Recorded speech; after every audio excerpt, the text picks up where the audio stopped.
चलो ध्यान देना अच्छे से।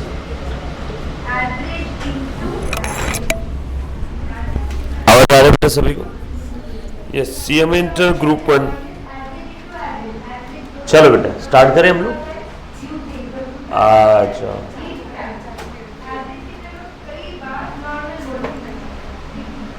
M I audible visible? जो बच्चे ऑनलाइन लाइव स्ट्रीमिंग देख रहे हैं, यस बेटा। सो सीएम इंटर ग्रुप 1 के आपके सिलेबस में अकाउंटिंग स्टैंडर्ड नंबर 3 लिखा हुआ है, लेकिन आपके मॉड्यूल में एस3 के ऊपर कोई थ्योरी और कोई प्रैक्टिकल क्वेश्चन नहीं है। बट हमने एस3 देख लिया, ठीक है। सेफर साइड अगर एग्जाम में क्वेश्चन आया भी तो हम लोग टैकल कर पाएंगे, राइट। कहीं पे भी कुछ भी मॉड्यूल में दिया नहीं, मॉड्यूल में 1 के बाद में डायरेक्टली इन्होंने दे दिया 10, ठीक है। चल आ जाओ, हम लोग आज आगे का स्टैंडर्ड पढ़ते। अच्छे से ध्यान देना बेटा सभी ने। अगला स्टैंडर्ड लिखेंगे बेटा आप सब लोग।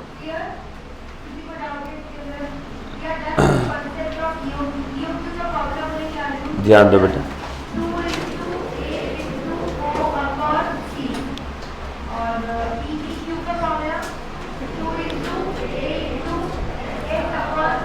लिखो बेटा, पहले AS12 लिखना है सभी ने, हेडिंग देना है। कल AS3 लिखा था बेटा सारी चीजें, okay. Now AS12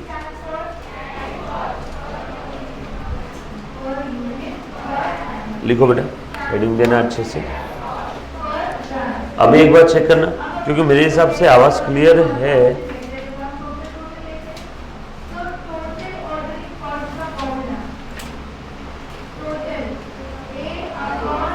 done. Hello hello, okay. आज सो मैं अकाउंटिंग स्टैंडर्ड नंबर 12 की बात कर रहा हूँ। AS12 का नाम लिखना है बेटा सभी ने, लिखो AS12 लिखना है बेटा। Accounting for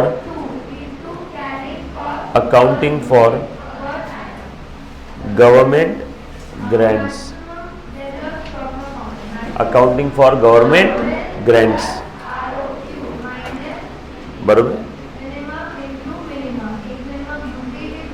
AS12 accounting for government grants. Done. आज ध्यान दो बेटे सब लोग।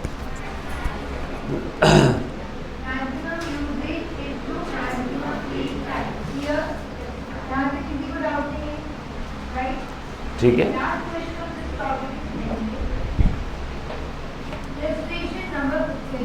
बेटा, कैसे दरवाजा खुला है क्या बीच का? एक सेकेंड ना बच्चों, बीच में नॉइस आ रहा है ना, मैं करता हूँ क्लियर।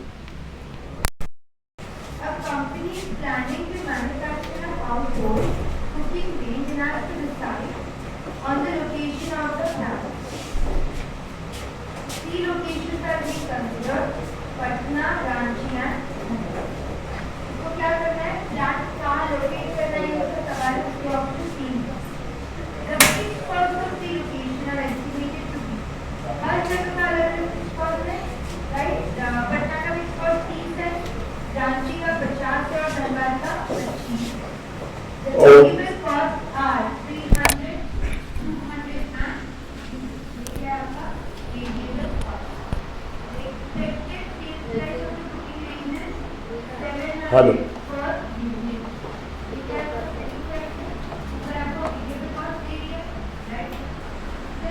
अभी चेक करना बेटा एक बार बच्चों।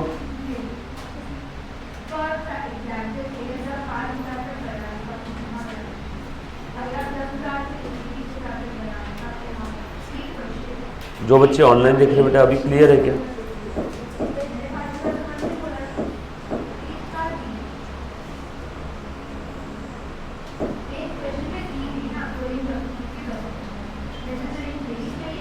ठीक है, चलो आ जाओ आगे बढ़ते हैं। सो ध्यान देना बेटे सभी ने।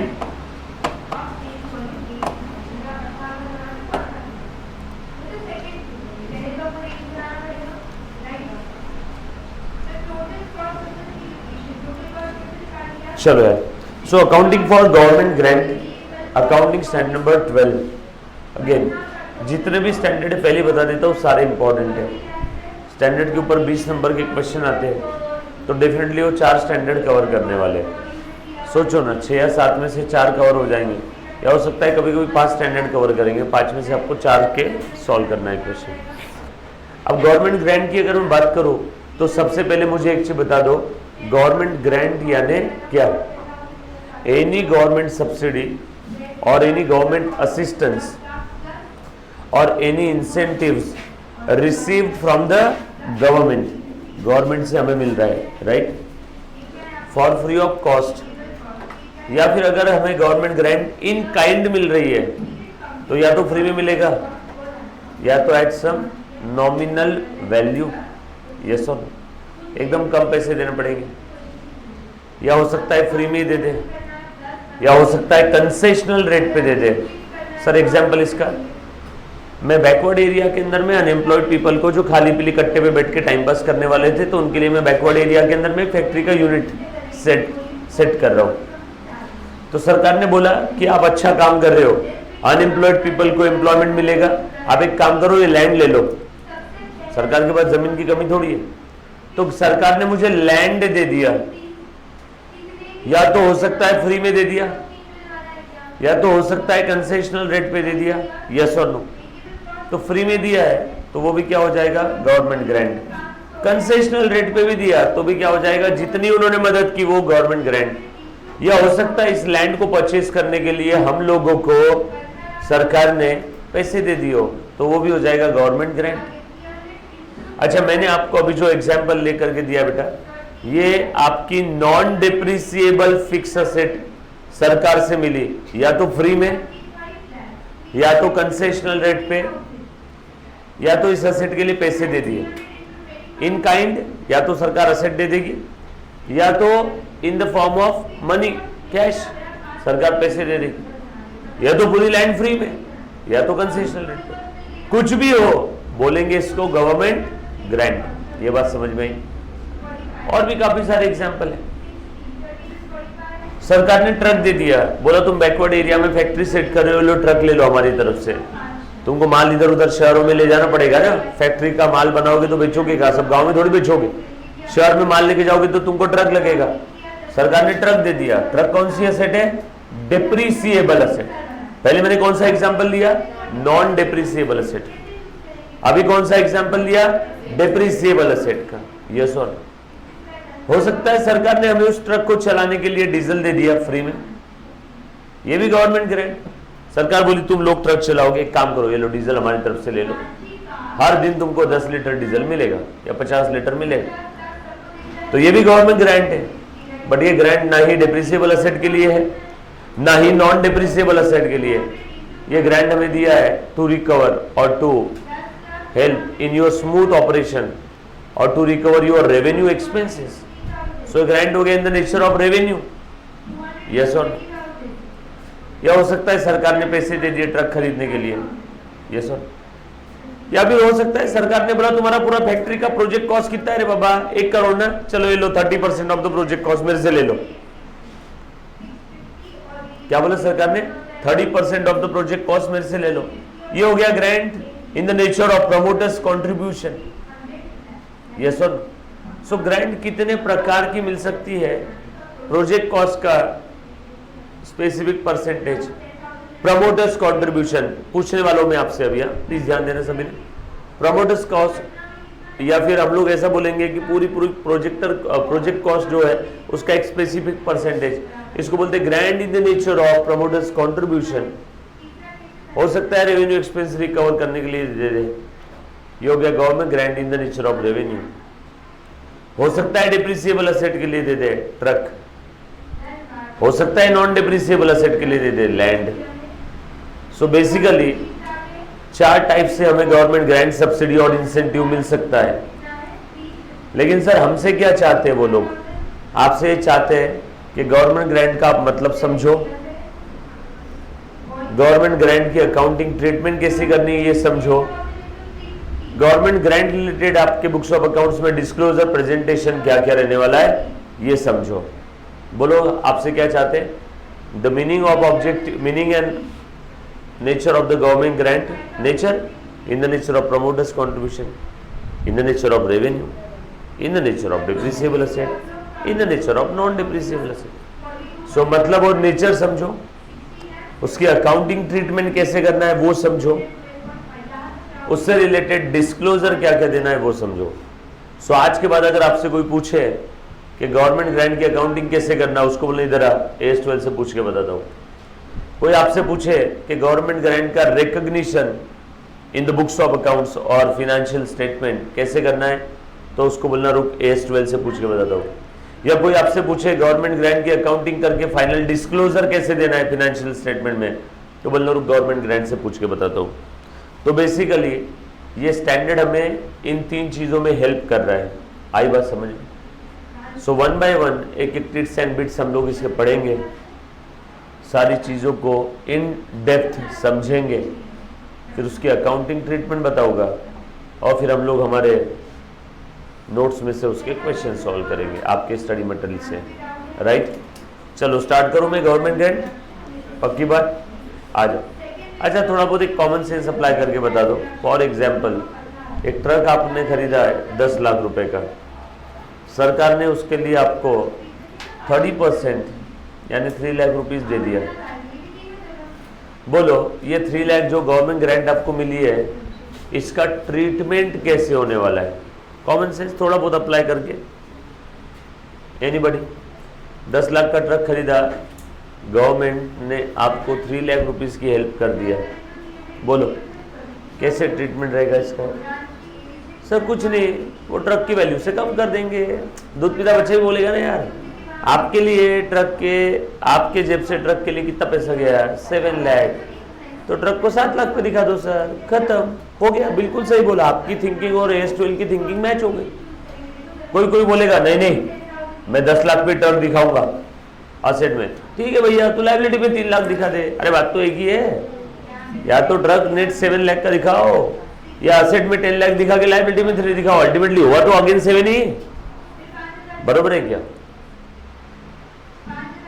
एक और छोटा सा सवाल, आपको कोई तो असेट मिली, maybe depreciable maybe non depreciable, free of cost मिल गई सरकार से, 0 दी आपने, तब बताओ वो असेट आप रिकॉग्नाइज करोगे कि नहीं करोगे? आपके जेब से उस असेट के लिए कितना गया? 0। तो जो बच्चे ने बेसिक्स ऑफ अकाउंट पढ़ा है वो बोलेगा सर मनी और मनीज वर्थ में मैंने तो कुछ दिया ही नहीं, तो मैं यहाँ पे रिकॉग्नाइज नहीं करूंगा। बेसिक्स ऑफ अकाउंट्स के हिसाब से वो सही है, रिकॉग्नाइज नहीं करेंगे, लेकिन अब आप बड़े हो गए तो AS12 के हिसाब से ट्रीटमेंट देना होगा, इसीलिए तो AS12 आए ना, ताकि कोई 0 पे रिकॉग्नाइज ना करे। तो AS12 बोलता है अगर आपको गवर्नमेंट ग्रांट मिला है, कोई तो डिप्रिसिएबल और नॉन डिप्रिसिएबल असेट मिली है फॉर फ्री ऑफ कॉस्ट, तो उस केस में भी आपको झक मार के कंपलसरी आपके बुक्स ऑफ अकाउंट्स में उसे रिकॉर्ड करना होगा। सर कैसे रिकॉर्ड करेंगे? हमने तो हमारे जेब से उसके लिए 0 पे किया, 0 की अकाउंटिंग एंट्री थोड़ी होगी है, एंट्री वही आइटम की होती है जहाँ पे मनी और मनीज वर्थ में ऑन इधर साइड एक्सचेंज हो रहा है। ठीक है, मानते हैं आपने 0 पे किया, लेकिन AS12 बोलता है अगर आप बुक्स में रिकॉर्ड ही नहीं करोगे वो असेट, तो उस असेट के ऊपर आपका कंट्रोल कैसे रहेगा? आपके पास असेट है ना, तो बैलेंस शीट के असेट में दिखाओ, 2 रुपए पे दिखा दो, 1 रुपए पे दिखा दो। इस 2 रुपए 1 रुपए को क्या बोलते पता है? Nominal value. सो आज के बाद अगर ब्रह्मांड में आपसे कोई सवाल पूछे कि AS12 आपको गवर्नमेंट से ग्रांट मिली है फॉर फ्री ऑफ कॉस्ट, आप उसे कैसे रिकॉग्नाइज करोगे? At nominal value. Sir nominal value कितना रहेगा? छोड़ दिया आपके ऊपर, इसकी कोई मीनिंग डेफिनेशन नहीं दिया। सर मैं 100 रुपए पे दिखाऊंगी, दिखा दे। लैंड मिली है तुम्हें फ्री ऑफ कॉस्ट, तो लैंड आप कितने पे दिखाओगे बैलेंस शीट में? 100 रुपए पे। सर मैं 170 रुपए पे दिखाऊंगी, 170। सर मैं 15 रुपए 50 पैसे पे दिखाऊंगी, 15 रुपए 50 पैसे। बट आपको दिखाना पड़ेगा at some nominal value. Nominal value का कहीं कोई डेफिनेशन नहीं है, 1 2 रुपए 50 100 रुपए पे दिखा देना। कुछ बात समझ में आई क्या? तो हम लोगों को यहाँ पे गवर्नमेंट से जो भी सब्सिडी, इंसेंटिव और ग्रांट मिल रही है, उस ग्रांट को पहले पहचानना है कि उसका नेचर क्या है।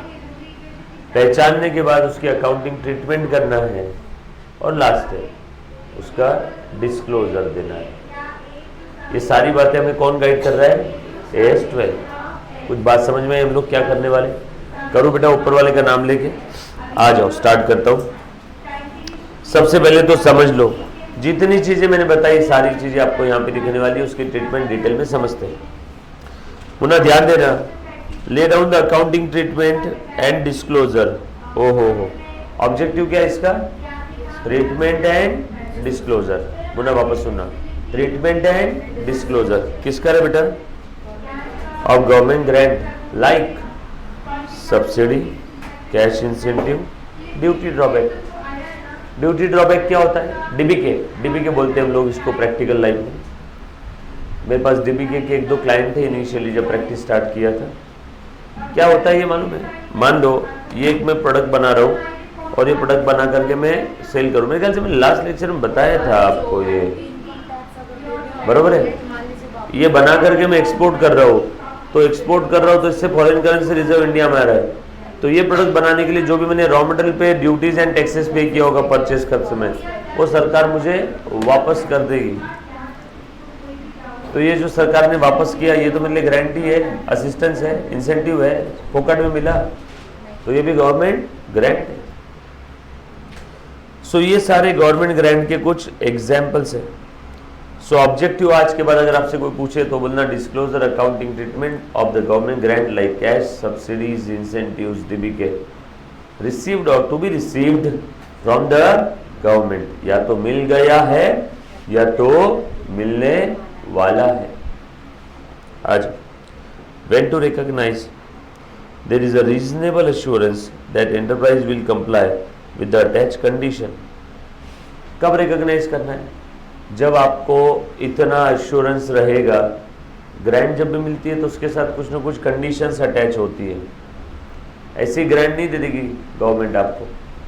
तो if there is a reasonable assurance that condition attach to that government grant, ये फुलफिल हो गई है या तो कंफर्म होने वाली है, ऐसा आपको लगता है, यस यू कैन रिकॉग्नाइज। और अगर आपको लगता है कि कंडीशन फुलफिल नहीं होगी, सर कंडीशन के एग्जांपल दे दो। जी हाँ भी देता हूँ। सरकार ने आपको लैंड दिया, बोला लैंड ये इसी पर्पस के लिए यूज़ करना है, आप उसके अलावा कोई और पर्पस के लिए अगर वो लैंड यूज़ कर रहे हो, don't recognise that government grant in your books of accounts. क्यों? क्योंकि आज नहीं तो कल आपको रिफंड करना होगा, तो रिकॉग्नाइज ही मत करो। Yes or no? सो अगर आपको लगता है कि आप कंडीशंस फुलफिल कर दोगे, ग्रांट ऐसे नहीं मिलती है, हज़ारों कंडीशंस होती है उसके साथ। फ्री में ज़मीन थोड़ी देगी सरकार, वो ज़मीन इसी पर्पस के लिए यूज़ होगी। हमें समय समय पे रिपोर्ट करना होगा। सरकार ने हमें ट्रक के लिए डीजल दिया है, वो डीजल कितना किलोमीटर तुम किस पर्पस के लिए यूज़ कर रहे हो, लॉग मेंटेन करो। सरकार ने ट्रक दिया, वो ट्रक जिस पर्पस के लिए यूज़ करने के लिए आपने मांगा था उसी पर्पस के लिए यूज़ करना होगा। कंडीशंस होती है सैकड़ों ग्रांट के साथ। अगर आपको लगता है कि कंडीशन फुलफिल हो जाएगी या हो गई है तो ही आप रिकॉग्नाइज करोगे, otherwise do not recognise the government grant. और ग्रांट मिल गई या मिल जाएगी, ग्रांट विल बी रिसीव्ड या मिल जाएगी, ये कंफर्म है, ये इंश्योर करना होगा आपको। अगर ये दोनों भी चीज़ें फुलफिल होती है, कंडीशन भी फुलफिल हो गई या हो जाएगी, या ग्रांट मिल गई या कंफर्म मिल जाएगी। अगर ये दोनों कंडीशन फुलफिल होती है, सर ये मिल जाएगी मतलब भविष्य काल से रिलेटेड है, ऑब्वियस सी बात है। सर फिर हम लोग क्यों रिकॉग्नाइज कर रहे हैं? बेटा यही तो चीज़ एस्टवेल ने बोला है कि आपको इंश्योर करना है, और अगर आप इंश्योर कर लेते हो तो रिकॉग्नाइज कर लो। सर क्या यहाँ पे ऐसा नहीं हो रहा है, क्या प्रूडेंस कॉन्सेप्ट हर्ट नहीं हो रहा है, क्या फ्यूचर में मिलने वाली ग्रांट को आज रिकॉग्नाइज कर रहे हैं? हाँ, बट प्रूडेंस ये जनरल है और एस्टवेल ये स्पेशल है। जब तक के आपको स्पेशली कुछ अलग से बोला ना जाए तब तक कौन सा रूल फॉलो करना है? जनरल, बरोबर ना? यहाँ पे एस्टवेल ने स्पेसिफिकली बोला है कि यस यू कैन रिकॉग्नाइज, तो वहाँ पे जनरल रूल फॉलो करेंगे क्या हम लोग? Yes or no? आपका हार्ट का ऑपरेशन है, ऑपरेशन के पहले डॉक्टर ने बोला कि क्रोसिन, डोलो 650 वगैरह कुछ भी नहीं खाने का, लेकिन 4 दिन पहले आपकी तबीयत खराब थी तो आपके जनरल फिजिशियन ने बोला था 4 दिन तक डोलो खा लो। अब हार्ट स्पेशलिस्ट बोल रहा है कि भैया नहीं खाने का, तो आप जनरल को फॉलो करोगे या स्पेशलिस्ट को? स्पेशलिस्ट को। तो जनरल रूल कब तक फॉलो करना है? जब तक उसके लिए कोई स्पेसिफिक अकाउंटिंग स्टैंडर्ड या रूल ना आ जाए। और ये आ गया लो, तो यहाँ पे प्रूडेंस की मदर सिस्टर नहीं करना है, यहाँ पे प्रूडेंस को याद नहीं करना है। जब स्पेसिफिकली AS12 ने ये बोला तो बोला, अदरवाइज अगर नहीं बोला रहता तो मैं भी आप लोगों की तरह यही बोलता कि प्रूडेंस है, कैसे कैसे फ्यूचर में मिलने वाली ग्रांट को रिकॉग्नाइज कर लो। Yes or no? आई बात समझ में? पक्की बात? किसी बच्चे को यहाँ तक कोई डाउट, समस्या, आपत्ति? चलो आगे नेक्स्ट, अकाउंटिंग ट्रीटमेंट की बात करेंगे। चूल्हे में गई अकाउंटिंग ट्रीटमेंट। पहले तो मुझे ग्रांट का नेचर बताओ, कौन कौन से टाइप की ग्रांट है। एक बार फिर से अब तक जो देखा, objective, disclosure, accounting treatment of the government grant like cash incentive, subsidies, DBK, इससे रिलेटेड डिस्क्लोजर, अकाउंटिंग ट्रीटमेंट हमें AS12 बताता है। मैं अकाउंटिंग ट्रीटमेंट की बात करने के पहले हमने जस्ट अभी ये देखा कि व्हेन टू रिकॉग्नाइज, कंडीशन पूरी हो चुकी है या हो रही है, ग्रांट मिल चुकी है या मिलने वाली है, दोनों भी चीज़ों का अपने अश्योरेंस ले लेना है, अपने आप से इंश्योर कर लेना है, चेक कर लेना है, वेरीफाई कर लेना है, स्क्रूटिनाइज कर लेना है, एग्जामाइन कर लेना है, कंफर्म हो जाना है, श्योर हो जाना है। अगर आपको लगता है कि दोनों कंडीशन फुलफिल हो रही है तो ही ग्रांट आप रिकॉग्नाइज करोगे, अदरवाइज नहीं करोगे। सबसे पहले ग्रांट कौन से नेचर का है? In the nature of promoters contribution. कौन से नेचर का ग्रांट है? Promoters contribution. क्या होता है प्रमोटर्स कॉन्ट्रीब्यूशन? आसान भाषा में प्रोजेक्ट कॉस्ट का स्पेसिफिक परसेंटेज सरकार से मिला। कौन से नेचर का ग्रांट हो गया? Promoters contribution. Yes or no? Project cost का स्पेसिफिक परसेंटेज मिला, प्रमोटर्स कॉन्ट्रीब्यूशन। फॉर एग्जाम्पल, मैं बैकवर्ड एरिया में फैक्ट्री सेट कर रहा हूँ, वहाँ पे अनएम्प्लॉयड पीपल को एम्प्लॉयमेंट मिलेगा। प्रोजेक्ट कॉस्ट था 2 करोड़, सरकार ने बोला 30% मैं दे रहा हूँ, 60 लाख। कौन से नेचर का ग्रांट हो गया? Promoters contribution. क्या ट्रीटमेंट रहेगा उसका? Transfer to capital reserve. Sir कैसे? 60 लाख मिल गए ना सरकार से, बोल बेटा पैसे मिल गए तो bank account debit 60 lakh to capital reserve 60 lakh, खेल खत्म हो गया। पहले नेचर का ग्रांट खत्म। क्या किया बेटा हमने? पहले नेचर समझा और उस नेचर को मद्देनजर रखते हुए उसकी ट्रीटमेंट दे दी। So bank to capital reserve. So जब कभी भी आपको ग्रांट मिल रहा है in the nature of promoters contribution, transfer to capital reserve, done. उसके बाद ग्रांट मिल रहा है in the nature of revenue. Revenue nature का ग्रांट मिल रहा है मतलब क्या है बेटा? बोलो बोलो। यहाँ पे बिजनेस को स्मूथली ऑपरेट करने के लिए जो भी खर्चे लगते हैं, सरकार उस खर्चों के लिए पैसे दे रही है, असेट नहीं दे रही है। असेट मिला रहता तो depreciable, non depreciable asset, capital receipt होती। ये रेवेन्यू नेचर का ग्रांट है। सर एग्जाम्पल हज़ारों है। इलेक्ट्रिसिटी फ्री में दे दिया, रेवेन्यू नेचर का ग्रांट। मैं एक स्कूल चलाता हूँ बैकवर्ड क्लास के बच्चों के लिए, तो स्कूल के टीचर्स की सैलरी सरकार दे रही है। ग्रांटेड स्कूल होती है ना, काफ़ी बार जिला परिषद, नगर परिषद, ग्रांटेड स्कूल, सब्सिडी मिलती है सरकार से, तो स्कूल के टीचर्स की सैलरी सरकार दे रही है। Government grant in the nature of revenue. उस स्कूल के अंदर में बच्चों को लाने ले जाने के लिए जो रिक्शा यूज़ करते हैं, वो रिक्शा का मेंटेनेंस और रिक्शा चलाने वाले का सैलरी सरकार दे रहा है, रेवेन्यू। बसें हैं तो उसके लिए डीजल पेट्रोल सरकार दे रही है, रेवेन्यू नेचर का ग्रांट। स्कूल के बच्चों के लिए खाना पीना सरकार दे रही है। आंगनवाड़ी में मिलता है ना खाना, यार बचपन के दिन थे वो, हमको भी खाना मिलता था स्कूल में। हमको चावल भी मिलते थे, पहले कच्चे चावल देना शुरू किया था मेरे ही समय से, गांधी सरकार, कांग्रेस थी ना उस समय। कच्चे चावल देते 3-3 किलो के, हम उसकी इडली बनाते थे घर पे। इडली डोसा मस्त बनता है। फिर बाद में जब लोगों को, सरकार को भी पता चला, स्कूल वालों को पता चला कि वो चावल रेवेन्यू नेचर का ग्रांट जो दिया है स्कूल को, बच्चे क्या कर रहे हैं, जो घर के साउंड पोजीशन के बच्चे थे वो भी चावल लेके जा रहे हैं, सभी चावल लेके जा रहे हो। चावल ले जाके कोई बेच रहा है, कोई उसका इडली डोसा बना रहा है। वो चावल क्यों दिए जाते थे कि भैया आप थोड़ा बहुत पेट भर लो, खाना खा लो, और अगले 15 दिन तक चावल डब्बे में बना के लेके आओ, दाल चावल, और पढ़ो। वो चावल के बहाने हम लोग, बच्चे लोग स्कूल जाते थे कि चावल मिलेगा, ये मिलेगा। पर जिस दिन चावल की वो पैकेट नहीं बटते थे, उस दिन कोई स्कूल नहीं आता था। फिर सरकार ने चेंज कर दिया, रेवेन्यू नेचर का ही ग्रांट है, क्या बोला, स्कूल में ही खाना बनाओ और बच्चों को रोज़ खाना खिलाओ। तो स्कूल में ही मिड डे मील चालू हो गया। तो ये रेवेन्यू नेचर का ग्रांट है। बच्चों को यूनिफॉर्म दिए, रेवेन्यू नेचर का ग्रांट है। ऑर्गेनाइजेशन है, कोई तो बैकवर्ड एरिया में, सरकार ने उसके लिए टैक्सेस माफ़ कर दिए कुछ, रेवेन्यू नेचर का ग्रांट। ऑक्ट्राई नहीं लगेगा तुमको, रेवेन्यू नेचर का ग्रांट है। तुमको टोल नहीं लगेगा, रेवेन्यू नेचर का। तो बिजनेस के आपके रेवेन्यू एक्सपेंसेस को रिकवर करने के लिए सरकार ने कोई मदद कर दी, रेवेन्यू नेचर का ग्रांट। ट्रीटमेंट आप लोग बताएंगे। मान लो सरकार ने मुझे रेवेन्यू एक्सपेंसेस के लिए पैसे दिए, तो मैं क्या करूँगा? उसका रिस्पेक्टिव एक्सपेंस को कम कर दूंगा। मान लो टीचर्स का सैलरी, मैं एक स्कूल चलाता हूँ बैकवर्ड क्लास के बच्चों को, सारे टीचर्स का सैलरी है 25 लाख रुपए महीना। 50 टीचर काम करते हैं मेरे यहाँ पे, 25 लाख रुपीज़ पर मंथ की सबकी सैलरी जाती है। उसमें से सरकार दे रही है 15 लाख रुपीज़। तो बताओ इस 15 लाख का ट्रीटमेंट कैसे होगा? या तो सुनना, या तो रिस्पेक्टिव एक्सपेंस से कम कर दो, 25 में से 15 सैलरी दिखाओ, net salary account debit to bank 10 lakh 10 lakh. या तो आप सैलरी पूरी दिखाओ आपकी 25 लाख पीएनएल के डेबिट में, और पीएनएल के क्रेडिट में दिखा दो 15 लाख। अरे बात तो एक ही है, डेबिट में नेट 10 दिखाना क्या, या क्रेडिट में 15 दिखा के डेबिट में 25 दिखाना क्या? Yes or no? आई बात समझ? रेवेन्यू नेचर का ग्रांट, देखो दो अल्टरनेटिव है, या तो deduct the grant from related expense which intends to compensate, या फिर ग्रांट को क्या कर दो, पीएनएल में क्रेडिट कर दो, और ओवर द पीरियड हम लोग उसे क्या करेंगे बेटा, धीरे धीरे ट्रांसफर करते रहेंगे। सर कहा उस रिस्पेक्टिव एक्सपेंस में।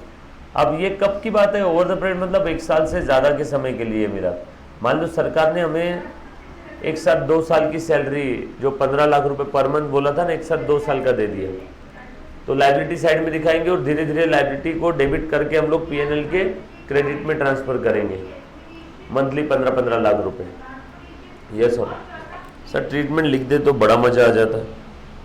पहला वाला तरीका, ग्रांट मिला, bank account debit to government grant, और इसी को प्यार से बोलते हैं डेफर्ड इनकम। कितना है बेटा? 15 लाख 15 लाख। और अब मैं क्या कर रहा हूं, सैलरी अकाउंट डेबिट 10 लाख रुपए, government grant account debit 15 lakh रुपए, और टू बैंक 25 लाख रुपए। देख लो इजी है क्या? कुछ था इसमें? Yes or no? देख क्या रहे हो? लिखो।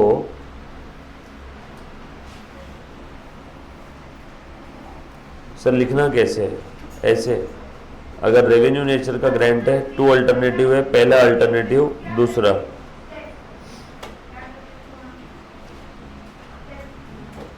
हो गया क्या? देखो मैंने सैलरी पे कर दिया 25, गवर्नमेंट ग्रांट मिला था 15, गवर्नमेंट ग्रांट को पहले क्रेडिट किया, बाद में डेबिट कर दिया। बरोबर है? क्या करो? सिर्फ इतना लिखना है कि grant in the nature of revenue है, तो 2 अल्टरनेटिव। डन?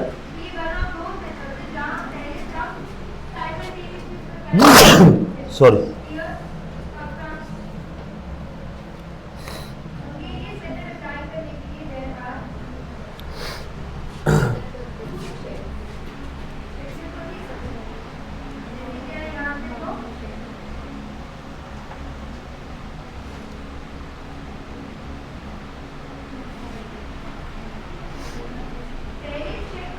डन? चलो आगे। आज दूसरा तरीका, ध्यान देना। अब यहां पे मैं क्या कर रहा हूं, मुन्ना इधर ध्यान दे, एक डायरेक्ट ट्रीटमेंट बता रहा हूं। डेबिट साइड में सैलरी दिखाऊंगा 25 लाख, दिख रहा है सभी को, और क्रेडिट साइड में मैं डेफर्ड इनकम और गवर्नमेंट ग्रांट दिखा दूंगा 15 लाख। देखो तो क्रेडिट टू पीएनएल। डन? कोई भी तरीका दिखाओ, कैसे भी करो। Sir entry, salary to bank 25, bank to grant 15, PNL के डेबिट में सैलरी पूरा गया ग्रॉस, और जो ग्रैंड मिला हमने पीएनएल के क्रेडिट में डाल दिया। ये सिंपल है, या तो डेबिट में 10 दिखाओ या तो डेबिट में 25 दिखा के क्रेडिट में 15 दिखाओ, अल्टीमेटली जाएगा डेबिट में तो 10 लाख ही।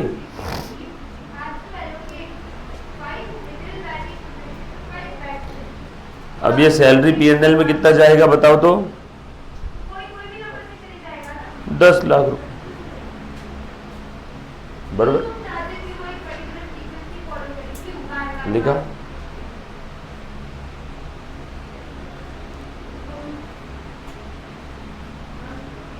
चलो आगे, लिखा बेटे। तीसरा, अच्छा पहला वाला क्या था? क्रेडिट टू बहुत इजी था, प्रमोटर्स कंट्रीब्यूशन है तो ट्रांसफर टू कैपिटल रिजर्व, और capital reserve not available as a free reserve और not available for the purpose of distribution of dividend. वो स्पेसिफिक रिजर्व है, उससे तुम डिविडेंड नहीं बांट सकते।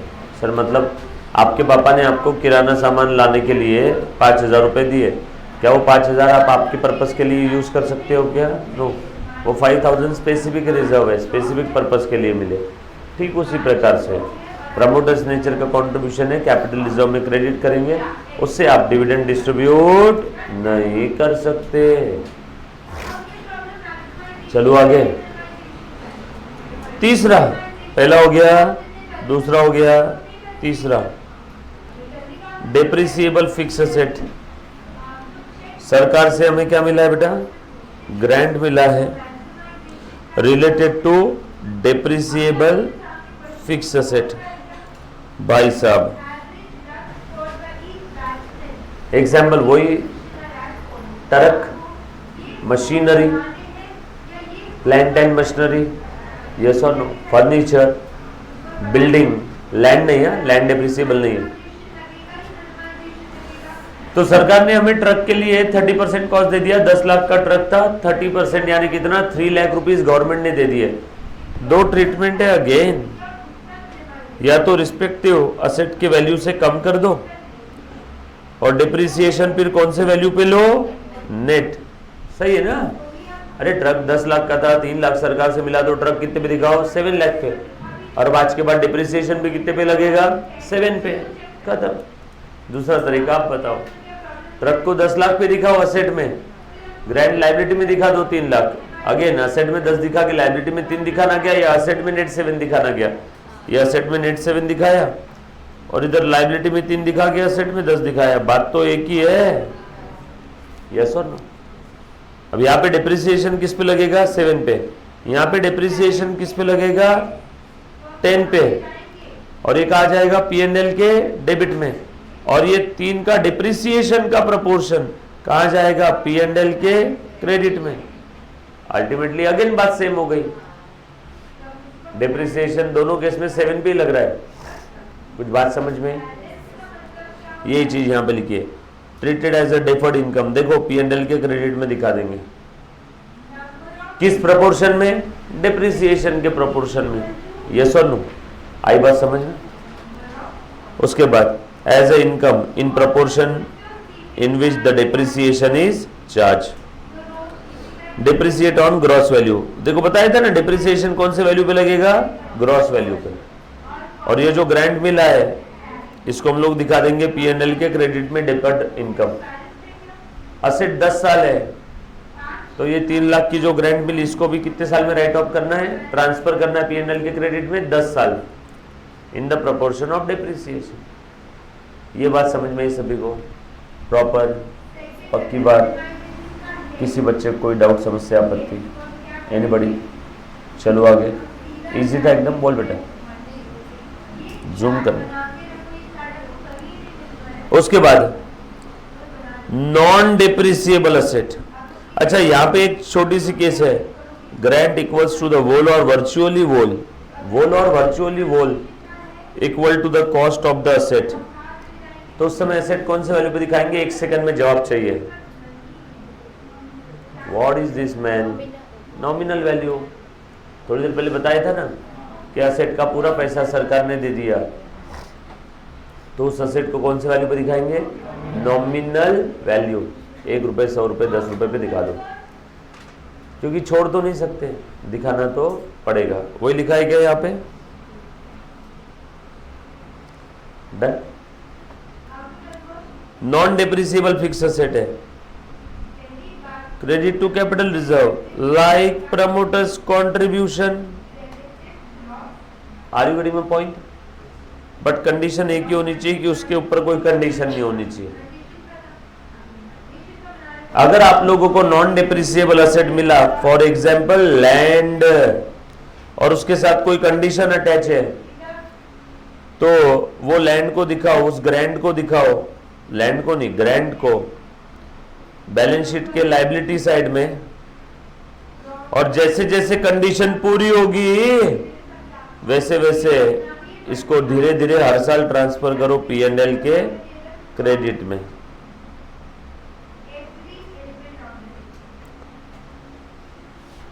ये बात समझ में आई? वापस बताता हूं।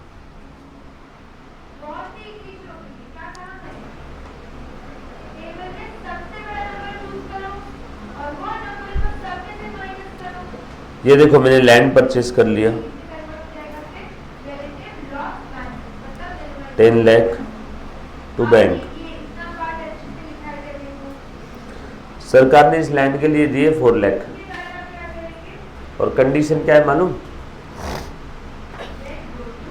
कि आपने इस लैंड को गरीब बच्चों के लिए यूज करना है, उनके क्रिकेट फुटबॉल के लिए। हमें हमारे गरीब बच्चों में क्रिस्टियानो रोनाल्डो दिख रहा है, तो आप उन बच्चों के लिए फुटबॉल का ग्राउंड बना के 10 साल तक, है ना, वो लैंड उन्हीं पर्पस के लिए, उन्हीं के लिए यूज करोगे। लैंड थी 10 लाख की,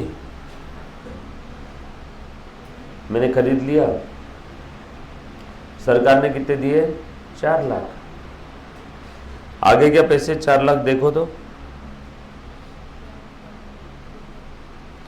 और क्या दिखाएंगे इसको हम लोग? Deferred government grant. कहां जाएगा ये?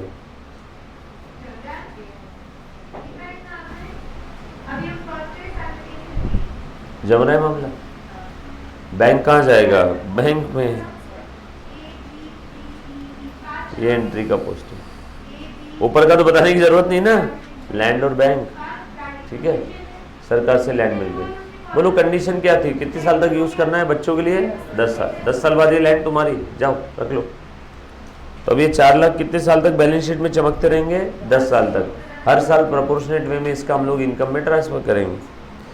1 साल खत्म हो गया, बोलो बेटा बैलेंस शीट में अब कितना बचा? डिफर्ड गवर्नमेंट ग्रांट 3,60,000, और P&L में कितना चला गया? 40। फिर कितना बचा? 3,20। फिर कितना बचा? अरे कछु समझ में आ रहा है क्या? हाँ, मन से, शिवसेना। हाँ मैंने मन से लिया 4, तो पूरा 10 लेना है। अच्छा ये बोल रही कि पूरा सरकार ने दिया 10, पूरा 10। अच्छा, अरे ये बच्ची बोल रही इसका भी पोस्टिंग करो। ये ले, लैंड 10 लाख और बैंक और आ गया, ये कम हो गया -10, तो बैंक का निगेटिव बैलेंस दिख रहा है। कितना दिख रहा है बेटा यहाँ पे? 4 में 10 गए 6। ठीक है, हो गया क्या टैली? 10 - 6 = 4। मैंने ऊपर का पोस्टिंग नहीं किया रे, मैं सिर्फ आपको ग्रैंड समझाना चाहता था। ये देखिए 10, ये बैंक चली गई ना, सो बैंक 4 मिली और 10 गई। बैंक का कितना बैलेंस है? निगेटिव। पॉजिटिव 10, निगेटिव 6, कितना आया? 4। इधर भी कितना है? 4। टैली आ जाओ, इसको भूल जाओ ऊपर वाली एंट्री को। ये समझ में आया? किसी बच्चे कोई डाउट? पक्की बात? Easy PG. चलो आगे। सो भाई साहब ये था गवर्नमेंट ग्रांट में 4 नेचर की ग्रांट। एक बार मुझे रिवाइज करवा दो। एक बात बोलूं क्या? भली तबीयत डाउन है पर लाइफ में सुकून है, क्योंकि अभी एक ही लेक्चर रखा हुआ है ना। यहाँ से एक लेक्चर लिया, यहाँ से लेक्चर लेकर के ऑफिस में जाता हूँ, ऑफिस में कारपेंटर को बुलवा करके वो दीवार में से बेड निकलता ना वैसा बनवा के लिया। कारपेंटर को बोला एक ही दिन में बना के चाहिए। कितना दिन? एक। 2 कारपेंटर ने मना किया, बोले जा। तीसरे ने हाँ बोला, उसका फ़ायदा हो गया, भयंकर फ़ायदा। बोला एक दिन में यहाँ से जाता हूँ ऑफिस में, मस्त सो जाता हूँ 2 घंटा, और 2 घंटे बाद उठने के बाद फिर लेता हूँ लेक्चर। क्योंकि होता क्या है, जब आराम नहीं होता है ना तब इंसान 2+2 भी 5 करता है। तो अभी इसीलिए एक पर्पसफुली मैंने बोला एक ही लेक्चर अभी रखो, दूसरा बाद में दिवाली के बाद अपन देखेंगे आराम से, क्योंकि उनका ऑडिट चालू कर दिया ना। बट सुकून है। ये भी सुबह 9 बजे हो गया, क्योंकि रात में बजते 2, 3, साढ़े 3 के पहले नींद नहीं आती। कल भी रात को आपके जैसे मुझे ध्यान में आया 1:30 पौने 2 बजे कुछ मैंने 1-1:30 बजे वो डाला शायद, वो PDF। तो ये आपके लिए एक फ्री फंड में एडवाइस, लाइफ में शेड्यूल रखना हेक्टिक कोई दिक्कत नहीं, बट बीच बीच में पावर नैप रखना आधे घंटे के। उससे क्या होता है मालूम है क्या, इंसान की तबीयत खराब रही तब भी वो मैनेज कर लेता है, और शेड्यूल हेक्टिक रहा तो तबीयत अच्छी रहने के बाद में भी चीज़ें मैनेज नहीं होती। चलो आ जाओ, थोड़ा सा आगे बढ़ते हैं। और ऐसा लगता है कि आपके साथ बैठा मैं बात किया, नहीं तो हरदम ऐसा होता है कि 1 घंटा 25 मिनट, 1 घंटा 20 मिनट उतना लेक्चर हो गया और फिर अपना अगले लेक्चर के लिए भागो, तो ऐसा लगता ही नहीं कि कुछ बात हुई।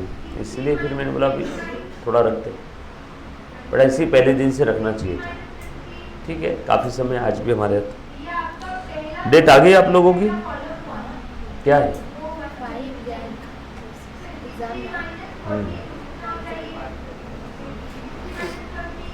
आ जाओ। सो कौन कौन सी थी बेटा 4 कैटेगरी के, बताओ एक बार। दिख रहा है सभी को स्क्रीन पे?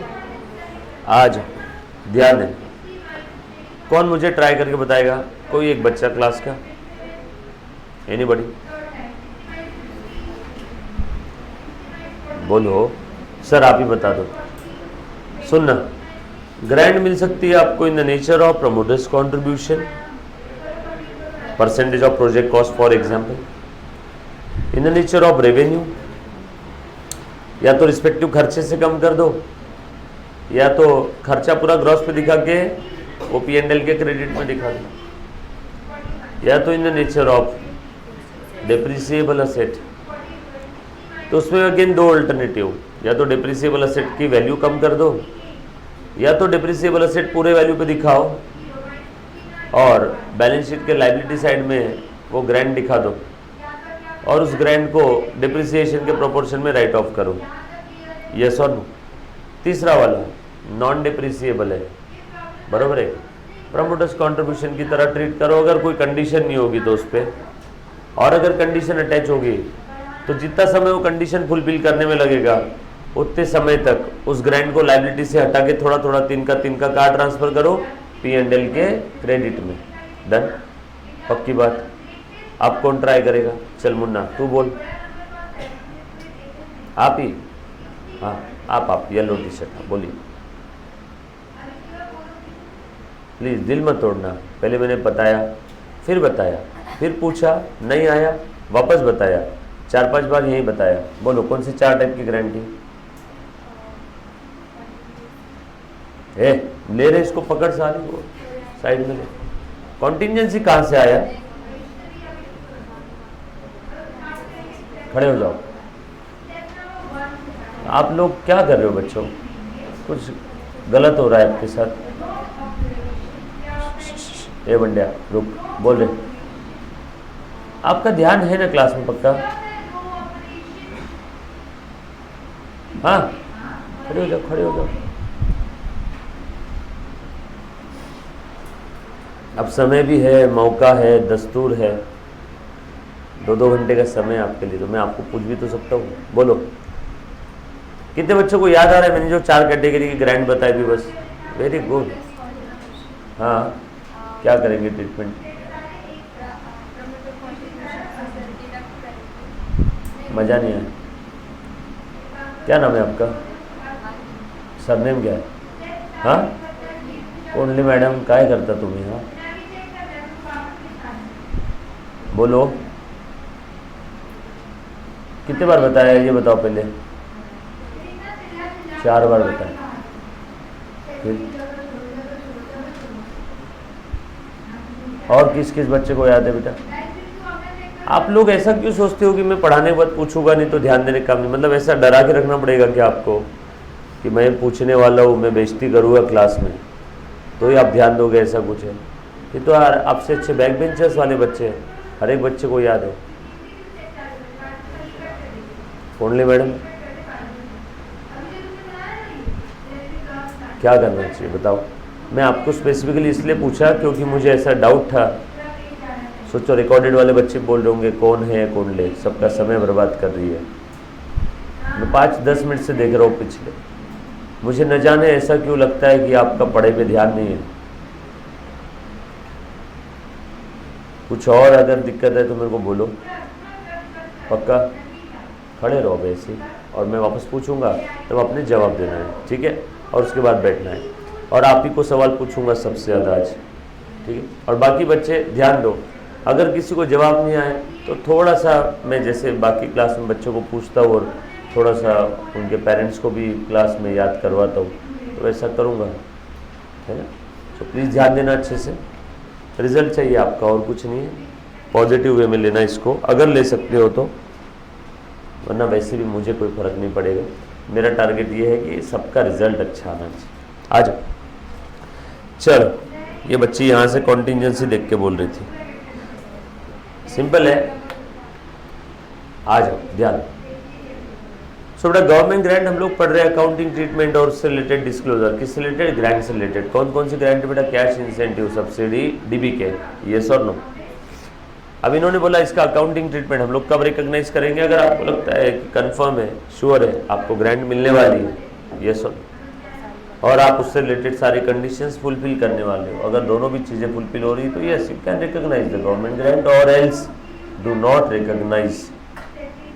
दूसरा, ग्रांट अगर मिल रही in the nature of promoters contribution, best example project cost का स्पेसिफिक परसेंटेज कैपिटल रिजर्व में रिकॉग्नाइज कर लो। दूसरा, रेवेन्यू नेचर की ग्रांट है, रिस्पेक्ट टू एक्सपेंस से माइनस करो या पीएनएल के क्रेडिट में दिखाओ। तीसरा, नॉन डिप्रिसिएबल असेट है, नॉन डिप्रिसिएबल असेट से रिलेटेड अगेन दो ट्रीटमेंट, या तो असेट की कॉस्ट से कम करो, नेट पे दिखाओ, नेट पे डिप्रिसिएशन लो, या फिर असेट ग्रॉस वैल्यू पे दिखाओ, ग्रांट को लायबिलिटी में दिखाओ, और in the proportion of depreciation, वो जो लायबिलिटी में दिखा है उसका डिप्रिसिएशन के प्रोपोर्शन में पीएनएल के क्रेडिट में, और जो असेट ग्रॉस वैल्यू पे दिखा है उसका डिप्रिसिएशन पीएनएल के डेबिट में। टॉ बरोबर है ना? उसके बाद अगर फ्री ऑफ कॉस्ट मिली तो नॉमिनल वैल्यू पे दिखा दो। डिप्रिसिएबल असेट का हो गया, नॉन डिप्रिसिएबल असेट है, विदाउट कंडीशन है, like promoters contribution capital reserve में ट्रांसफर करो, बरोबर? और विद कंडीशन है तो जब तक वो कंडीशन फुलफिल नहीं होती तब तक आप क्या करोगे? उसको पीएनएल के क्रेडिट में उसी प्रोपोर्शन में दिखाओगे। देन उसके बाद कॉन्टिंजेंसी की अगर मैं बात करूं, पुनः ध्यान देना, इफ कॉन्टिंजेंसीज अराइजेस, कॉन्टिंजेंसी क्या होता है बेटा? ऐसी सिचुएशन जो आपने सोचा नहीं था, जो आपको पता नहीं है, हो सकता है कुछ कॉन्टिंजेंसी आ गई, आप टर्म्स एंड कंडीशन फुलफिल नहीं कर पाए, derecognise the grant, condition fulfil नहीं हुई तो रिफंड कर दो। बट ये सारी बातें कौन बताएगा आपको? AS12 नहीं, AS4। AS4 का नाम क्या है? लिख के रखो ऊपर मार्जिन में, contingencies and events occurring after balance sheet date. लिखो बेटा मार्जिन में ऊपर, contingencies and event occurring after balance sheet date, बरोबर? Contingencies and event occurring, OCCURING after balance sheet date. So balance sheet date के बाद और board of directors के final account sign करने के पहले इस दौरान अगर कुछ कॉन्टिंजेंसी आ जाती है तो उससे रिलेटेड ट्रीटमेंट और डिस्क्लोजर के लिए AS4 है। सर AS4 और AS12 का क्या कनेक्शन? गौर से सुनना, ध्यान देना बेटा। मान लो बैलेंस शीट डेट है, गवर्नमेंट ग्रांट मिल चुकी है, गवर्नमेंट ग्रांट को हमने बैलेंस शीट के असेट में या लायबिलिटी में या पीएनएल के क्रेडिट में, जो भी होगा नेचर ऑफ ग्रांट, हमने दिखा दिया। बैलेंस शीट डेट के बाद पता चला कि जो आपको कंडीशंस बोली थी वो फुलफिल नहीं हो रही है। बैलेंस शीट डेट के बाद पता चला जो असेट आपको मिली थी, भूकंप आ गया, ज़मीन के नीचे चली गई, आपने इंश्योरेंस भी नहीं करवाया था, सरकार ने कंडीशंस में लिखा था इंश्योरेंस करवा दो।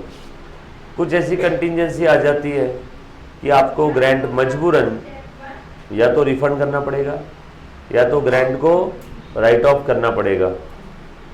तो ऐसी कंडीशन जो कब आई, बैलेंस शीट डेट के बाद और बोर्ड ऑफ डायरेक्टर के बैलेंस शीट साइन करने के पहले, बैलेंस शीट डेट के बाद और अप्रूवल के पहले।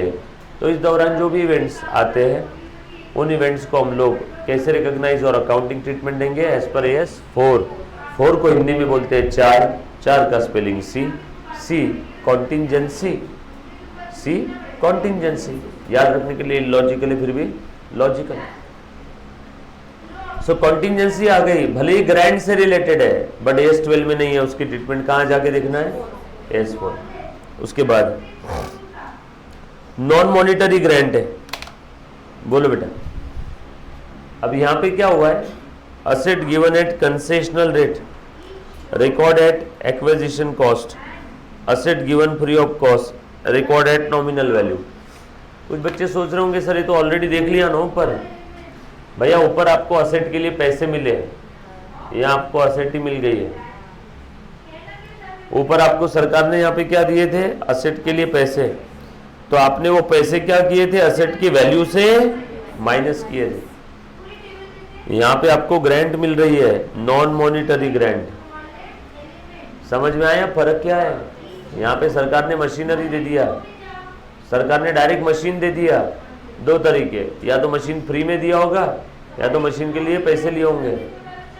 मशीन के लिए पैसे लिए तो एक्विजिशन कॉस्ट पे रिकॉग्नाइज करेंगे जितने पैसे आपके जेब से गए, और फ्री में दिया तो अगेन सेम नॉमिनल वैल्यू 150 रुपए पे रिकॉग्नाइज कर लेंगे। फर्क समझ में आया? ऊपर पैसे मिले, नीचे मशीन मिली, ट्रीटमेंट नियर अबाउट सेम।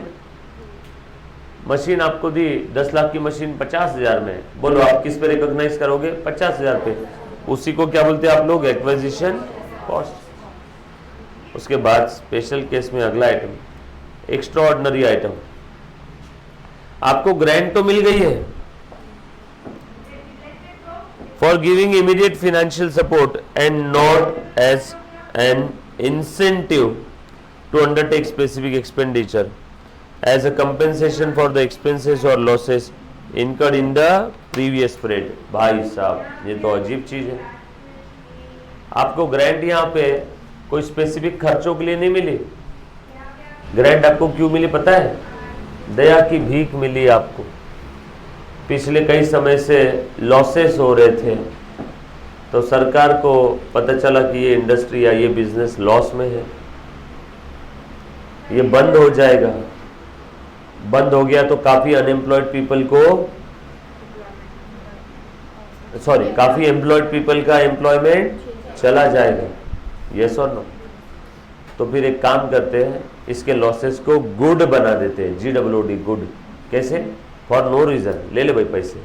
अब वो जो पैसे दिए वो स्पेसिफिक एक्सपेंस के लिए दिए क्या? नो। वो पैसे दिए स्पेसिफिक असेट के लिए दिए क्या? नो। वो पैसे क्यों दिए? Just to make that losses good. बराबर है? और ये लॉसेस क्यों हुए? भूतकाल के कर्म कांड। लॉसेस हो गए मतलब भूतकाल में कुछ तो इनकम कम, एक्सपेंस ज्यादा, इसलिए लॉस हुआ ना। तो प्रीवियस पीरियड के लॉसेस को गुड करने के लिए इस पीरियड में, सेंटेंस में कह रही है, थोड़ा सा नीचे उतरना। प्रीवियस पीरियड के लॉसेस को गुड करने के लिए इस पीरियड में गवर्नमेंट ग्रांट मिला है। तो वो government grant for losses related to previous period मिला है, इसीलिए S12 में उसका ट्रीटमेंट नहीं है। क्योंकि प्रॉफिट और loss for the period, prior period item, prior period item मतलब related to previous period but occurred in current period. तो उससे रिलेटेड कुछ भी ट्रीटमेंट रहा तो कौन है? S5। 5 हिंदी में 5 P मीन्स प्रॉफिट, प्रॉफिट और loss for the period and prior period item, PP, profit prior period item, AS5। तो वहां पे S12 नहीं आएगा, वहां पे AS5। 5 का नाम है प्रॉफिट और loss for the period private item and changes in accounting estimates और पॉलिसीज। डन। सो कुछ स्पेशल केसेस थी इसमें, 3 कॉन्टिजेंसी आ गई भैया, AS4 के पास जा।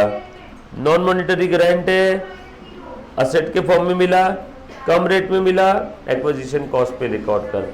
फुकट में मिला, नॉमिनल वैल्यू पे रिकॉर्ड कर। एक्स्ट्राऑर्डिनरी आइटम है, AS5 के पास जा। बरोबर। एक बार अच्छे सुनना, AS12 disclosure accounting treatment of the government grant. Condition fulfil होती है, ग्रांट मिलती है, मिल गई है तो रिकॉग्नाइज करेंगे, नहीं तो नहीं करेंगे। Grant in the nature of promoters contribution है, प्रोजेक्ट कॉस्ट का परसेंटेज कैपिटल रिजर्व में क्रेडिट कर देंगे। इन the nature of revenue, respective revenue expense से कम करेंगे या P&L के क्रेडिट में दिखाएंगे। नॉन डिप्रिसिएबल असेट है और उसके ऊपर कोई कंडीशन नहीं है तो like promoters contribution capital reserve में दिखा देंगे। कुछ कंडीशन है तो लायबिलिटी में दिखा के हर साल हम लोग कंडीशन पूरी होती है तब तक उसको इनकम में दिखाएंगे।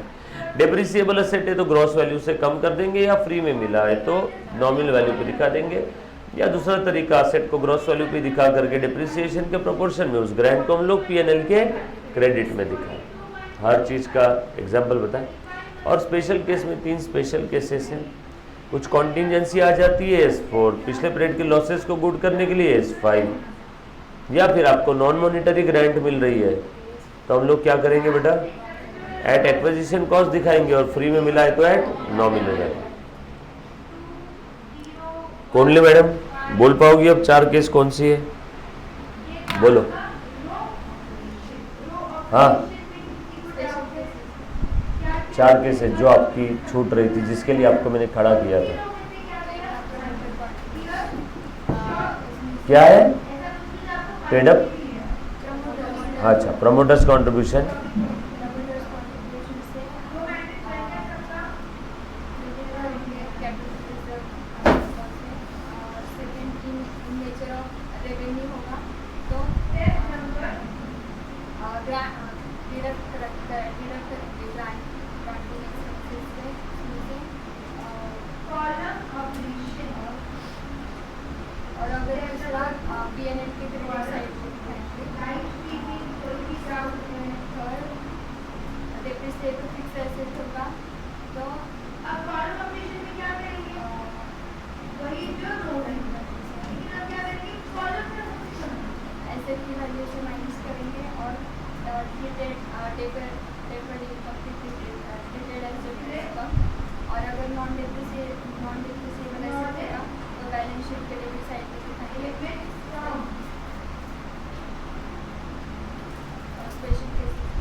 बैठ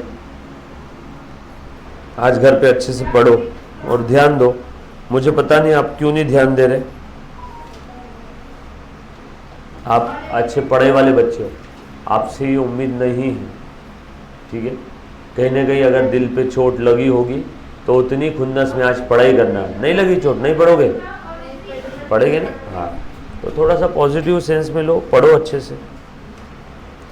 और हाँ, मुझे ये भी जैसे 1-2 चीज़ें पता चली कि कंसाइनमेंट में कुछ बच्चों को डाउट है। कंसाइनमेंट का मेरे को लास्ट टाइम भी मैंने आपको बोला था ना, कंसाइनमेंट में कुछ बच्चों ने बोला। कंसाइनमेंट में किसी को है क्या डाउट, ऑनलाइन ऑफलाइन कोई? अरे मुझे बोल सकते हो, दोस्त, बड़ा भाई, यार, रिश्तेदार समझ के मैं वापस ले सकता हूँ वो चीज़। कंसाइनमेंट किसी ने बोला था कि कंसाइनमेंट का, ठीक है, चलो ओके। जो भी आपको लगता है ना, जैसे अगर पार्टनरशिप का कोई वापस कोई क्वेश्चन लेना है, कोई कंसाइनमेंट का लेना है, जॉइंट वेंचर का, कुछ जॉइंट वेंचर में डाउट बोल देना। अब हमारे पास में समय भी है, दस्तूर भी है, सारी चीज़ें प्रॉपर है ना, तो हो जाएगा स्मूथ, मतलब नॉट अ बिग डील। आपका सिलेबस फुद्दू है। हाँ, बीच में मेरा ही शेड्यूल हेक्टिक था तो ये खुद दूसरा सिलेबस भी मेरे सर पे बैठ के कान में सुसु कर दिया था, बट अब ऐसा नहीं होगा। तो अब हमारे पास अच्छा खासा समय, syllabus not a big deal, हो जाएगा अच्छे से। बट आप कोई भी अगर टॉपिक में कहीं डाउट है तो मुझे एक बार लास्ट में बोल देना। जैसे एक बार अपने सब हो जाएंगे ना टॉपिक, तो अगर कोई टॉपिक में डाउट है तो मैं वो रिवीजन के समय थोड़ा सा ज़्यादा डिटेल में ले लें।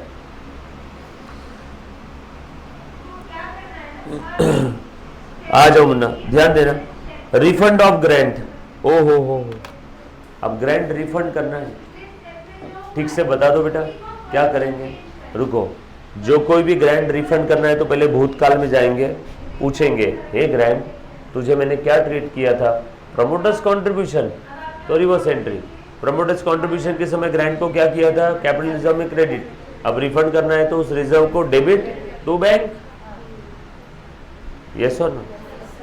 फिर से वो वापस भूतकाल में गया, ग्रांट को क्या ट्रीट किया था, रेवेन्यू नेचर का ग्रांट, रेवेन्यू इनकम, तो अब क्या ट्रीट करेंगे, रेवेन्यू एक्सपेंस। और अगर कुछ अनरिटर्न ऑफ पोर्शन बचा होगा तो उसको राइट ऑफ कर देंगे, और उसके ऊपर रिफंड करना पड़ रहा है तो P&L के डेबिट में डाल देंगे।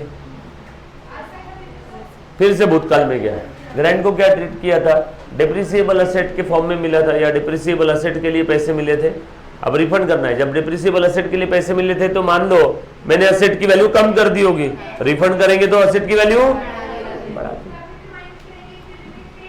नहीं सर, असेट की वैल्यू कम नहीं की थी, जब डिप्रिसिएबल असेट के लिए ग्रांट मिला था मैंने लायबिलिटी के क्रेडिट में दिखाया था रिजर्व, उस रिजर्व को कम कर देंगे, रिजर्व अकाउंट और डिफर्ड गवर्नमेंट ग्रांट और deferred income account debit to bank, refund कर देंगे। नॉन डिप्रिसिएबल असेट के लिए था, कैपिटल रिजर्व को क्रेडिट किया था, रिफंड करेंगे तो डेबिट कर देंगे। नहीं सर, नॉन डिप्रिसिएबल असेट के लिए था लेकिन कुछ कंडीशंस थी बैलेंस शीट के लायबिलिटी साइड में, वो कंडीशंस पूरे होने के समय तक के लायबिलिटी में हमने दिखाया था और हर साल थोड़ा इनकम में डालते थे, तो जितना भी उसमें बैलेंस बचा हुआ है लायबिलिटी में वो पूरा राइट ऑफ कर देंगे और उसके ऊपर रिफंड है तो P&L को डेबिट कर देंगे। खेल खत्म। पहले जो किया था उसका उल्टा। सर आपके बैलेंस शीट में पहले का मिला हुआ ग्रांट का रिजर्व, ग्रांट मिली थी 10 लाख लेकिन लायबिलिटी साइड में उसको यूज करते करते बचा 6 लाख, रिफंड 10 लाख करना है, तो जो बचा है रिजर्व अकाउंट डेबिट 6 लाख लेकिन देना कितना है 10, तो P&L account debit 4 lakh to bank 10 lakh. So relating to revenue P&L में चार्ज कर देंगे। प्रमोटर्स कंट्रीब्यूशन कैपिटल रिजर्व को डेबिट करेंगे। Increase in book value of the asset अगर स्पेसिफिक फिक्स असेट से होगी तो, और यहाँ पे डिस्क्लोजर ग्रांट से रिलेटेड आपकी पॉलिसी क्या थी, आप ग्रांट को कैसे रिकॉग्नाइज करते थे।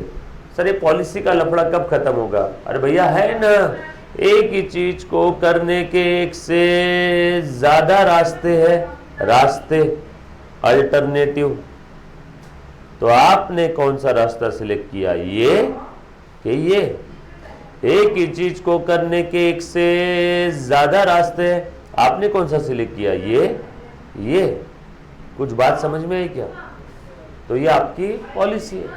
तो आपकी पॉलिसी क्या रहेगी रिलेटेड टू गवर्नमेंट ग्रांट। आ जाओ, अब it's time to solve question.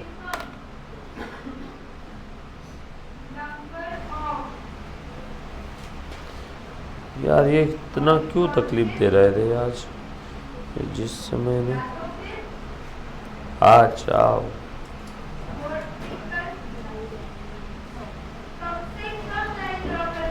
Module है ना, अच्छा मॉड्यूल रख लेना अकाउंटिंग स्टैंडर्ड के समय, अपने इसमें अपने डायरेक्ट क्वेश्चंस लिए ना कुछ, तो मॉड्यूल रख लेना। एएस के समय मॉड्यूल कंपलसरी है, कल से रखो, आज ऐसे जवाब दे दो। मॉड्यूल नहीं है एएस टॉपिक के लिए, आपका इंस्टीट्यूट का मिला हुआ मॉड्यूल कल से साथ में रखना। इसमें किसी बच्चों को नहीं है, पीडीएफ कॉपी फोन है, फोन सभी के पास, फोन में पीडीएफ काफी।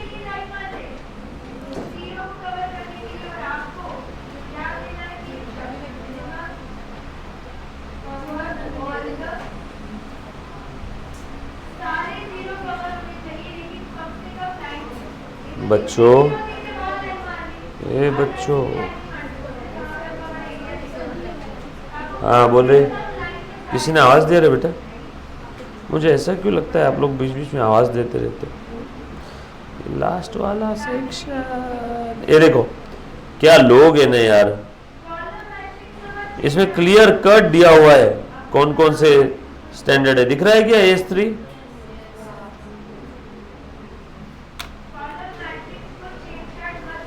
क्या समझाने का यार अब इंस्टीट्यूट। AS1 हमारा हो गया था,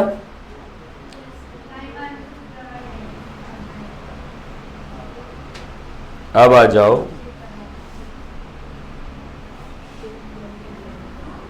S12 के क्वेश्चन। हाँ, दिसंबर अटेम्प्ट को श्योर। किसका किसका जून है यहाँ पे जॉइंट वेंचर में? खेल खत्म। जून, फिर तो जून में S3 भी आएगा आपको, तब तो वो देगी सप्लीमेंट्री अडेंडम। ओके,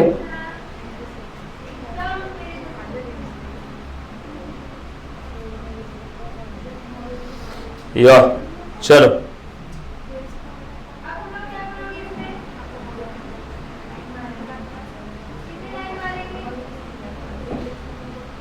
चलो भैया ध्यान दो।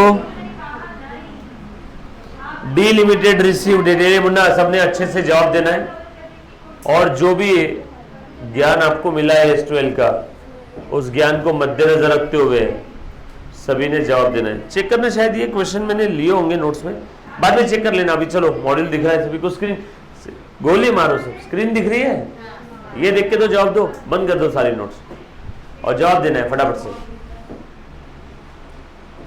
ले लो बेटा गाड़ी, क्या बोला है यहाँ पे देखो, सभी ने जवाब देना है। Delimited received 80 lakh from the central government. भाई साहब, सेंट्रल गवर्नमेंट से 80 लाख रुपए मिले as a subsidy for setting up a factory in the backward area. How would you treat the transaction in the financial statement of the company? फटाफट से जवाब दो। यहाँ पे रुको रुको रुको, क्या ये ग्रैंड डिप्रिसिएबल असेट के लिए है? क्या ये ग्रैंड नॉन डिप्रिसिएबल असेट के लिए है? क्या ये ग्रैंड रेवेन्यू नेचर की है? कुछ बोला नहीं है तो promoters counter factory project set करने के लिए मिला है, पूरे धंधे के लिए मिला है, तो इसको क्या बोलेंगे? वेरी गुड, सीख रहा था मैं अभी, बच गए तुम सब लोग। Yes or no. अब क्या ट्रीट कर, सिर्फ इतना मत बोलो प्रमोटर्स कंट्रीब्यूशन, ये तो बोलो किस ट्रीटमेंट, पूरे एंट्री बोलो, मजा नहीं है। Bank account debit to capital reserve, कहाँ ट्रीटमेंट होगा? Balance sheet liability side under heading reserves and surplus. Next question, बरोबर है, बिल्कुल सही बोला आपने। ये देखो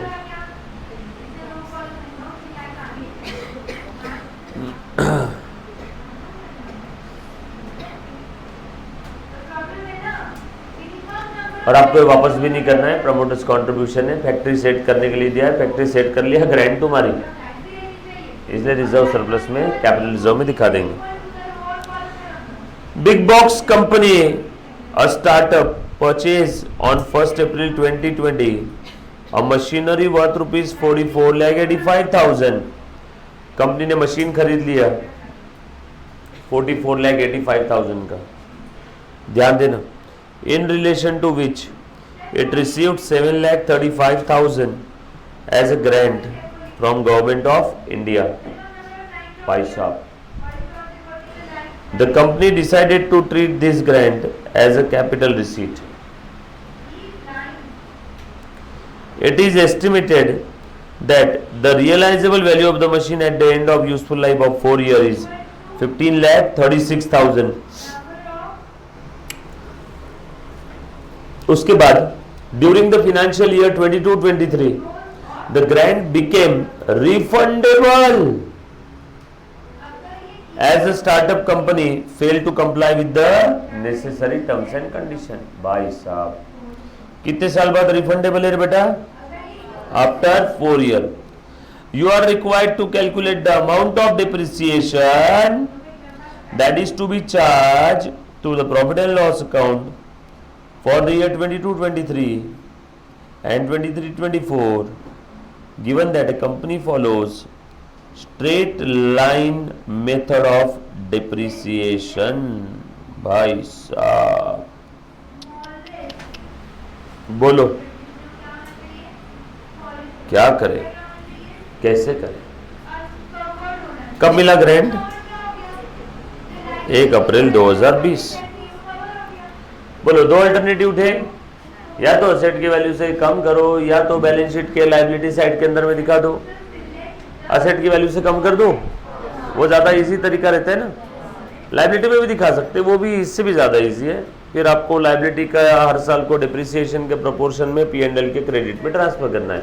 डिप्रिसिएशन डेबिट में, तो लायबिलिटी में जो दिखा है वो रिजर्व P&L के credit. Ultimately depreciation net value पे जा रहा है, बरोबर। चलो आ जाओ, अभी कर लेते।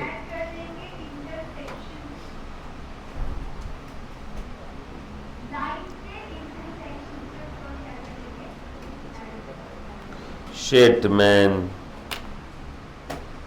कैसा है रे, देखो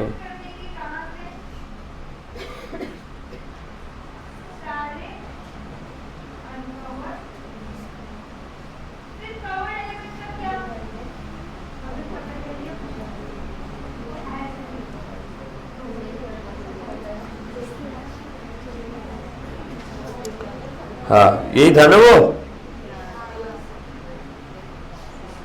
यहां दिखता हूं ऊपर में।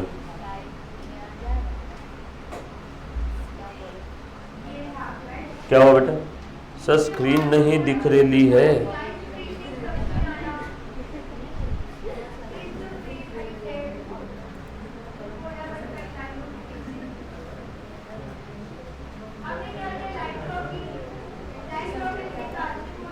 देखो ऐसी दिक्कत आती है।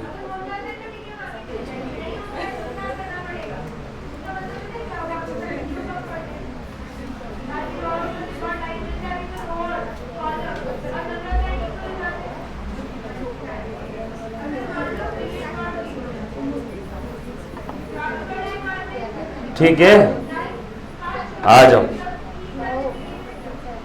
चल देख तो मुन्ना,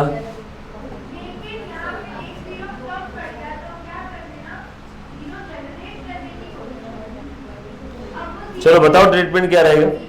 फटाफट से एलसी उठाओ, टप टप टप टप बटन दबाओ। बटन दबाओ मतलब कुछ भी मत दबाओ, किसी पर्पज से। विदाउट पर्पज आप कुछ करोगे तो आपकी लाइफ कंडक्टर की तरह हो जाएगी। सफर तो रोज कर रहा है लेकिन कोई मंजिल नहीं है।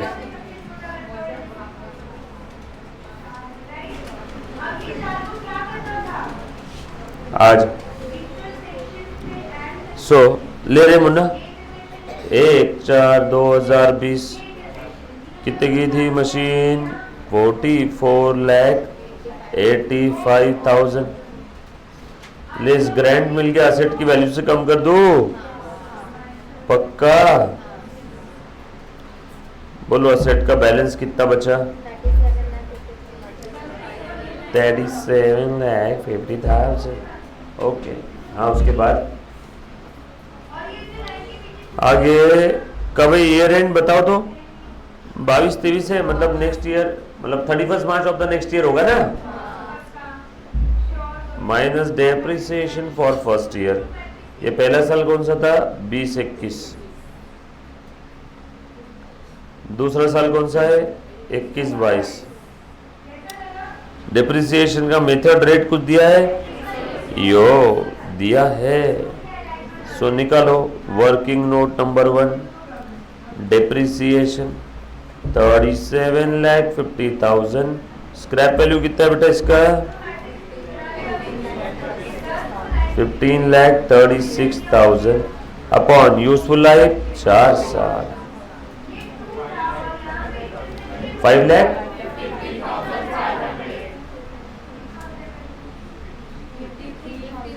53,000 553,500 राइट। 553 ये 3750 पे लिया ना। बोलो WDV और BV at the starting of third year. ये तीसरा साल कौन सा है? 22-23।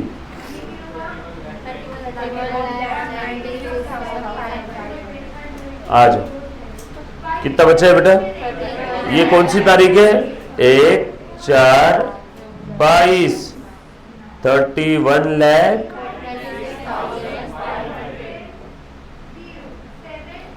लाख गया। इसलिए मैं इसको बोल रहा था कि एनिडेक्स नेट से मत कनेक्ट कर। वही वायर डायरेक्टली रहता तो प्रॉब्लम नहीं आती, लैपटॉप गर्म हो जाता है नेट से। आज बोल देता हूँ, रुको जाने के बाद। नहीं अभी अब लैपटॉप नेट कंटिन्यूसली कंज्यूम कर रहे हैं ना वो। हाँ आज चलो ध्यान देना। हाँ बताओ बेटा कौन सी तारीख है? 1/4/22 आ गई क्या? ढूंढो कब रिफंड करना है।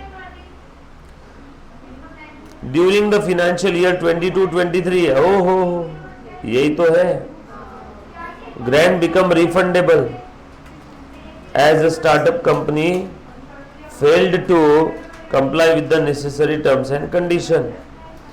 ग्रांट रिफंडेबल बन गई है। कितनी ग्रांट थी? ग्रांट मिली तब हमने उसकी वैल्यू कम कर दिया, अब रिफंड करना है तो वैल्यू, सो रिफंड वैल्यू बढ़ाओ 735,000। चलो ऐड करके बताओ कितना वैल्यू हो गया? कितना हुआ? 39,31,500। अब 22-23 का डिप्रिसिएशन किस पे आएगा? इस पे, बराबर है क्या? अब बताओ डिप्रिसिएशन कितना है? वेट, अब ये कितने साल चलेगा? और 2 साल। 1 और 2 तो खत्म हो गया ना, पहला साल खत्म, दूसरा भी खत्म। अब यहां से और 2 साल चलेगा। और इसकी स्क्रैप वैल्यू कितनी है? उतनी जितनी पहले बताई थी। तो अब 39,31,000 बोल बेटा। हाँ हाँ 20-21 का। हाँ नहीं लिया मतलब लिया ना हमने? 20-21 का नहीं लिया क्या? ये तो माइनस किया। ओहो लो ना 20-21 का भी। ये क्या? अच्छा है ग्रैंड माइनस किया है क्या? रुको भी यार, ये मैं लैपटॉप का ये दूसरा ले लेता हूँ। यहाँ पे कहा गया? हाँ बताओ कितना वैल्यू था? लिखा हुआ है किसी के पास? बताओ मुझे, इसमें शायद तकलीफ नहीं आनी चाहिए। हाँ बताओ। लेना पड़ेगा डिप्रिसिएशन ना बेटा। हमने वो माइनस जो किया वो गवर्नमेंट ग्रांट था। I thought depreciation. हाँ बस बोलो 1/4/2020 को गवर्नमेंट ग्रांट मिला। असेट कितने की थी ये बता दो पहले। 44 लाख। ओके, गवर्नमेंट ग्रांट कितने का मिला? बोलो असेट कितने की बची? 37,50,000। इसका हमने साइड में डिप्रिसिएशन निकाला था एसएलएम के हिसाब से 5,53,000 ये निकाल लिया था। 553,500। हाँ बेटा अभी ठीक है। ये माइनस करना रहेगा था ना depreciation. Oh my the gods, फिर से स्क्रीन बंद हो गई।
चल ले रे बेटा, ध्यान दे।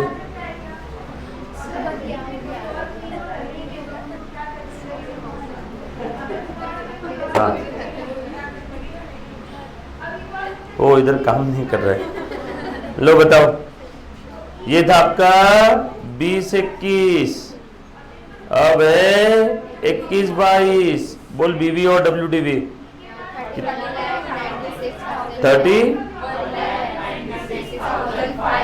Very good, thank you.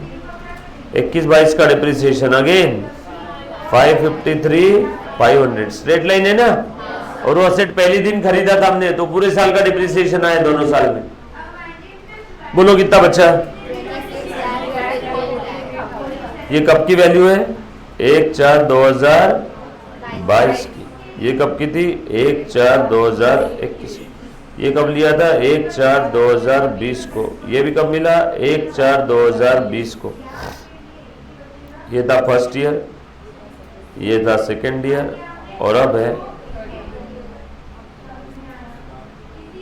बोलो कितना बचा? 26,43,000। Very good. नाउ रिफंड है क्या? असेट की वैल्यू में ऐड कर दूं क्या? कितना है? 7,30,000 रिफंड है ना। बोलो बैलेंस कितना बचा?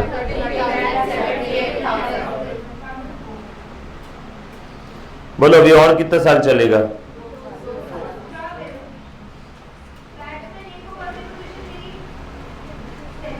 33,78,000। स्क्रैप वैल्यू कितना था? 15,36,000 अपॉन 2 years 9,20,000। ये डिप्रिसिएशन किसका है? ऑफ 22-23। बताओ बीवी कितना बचा?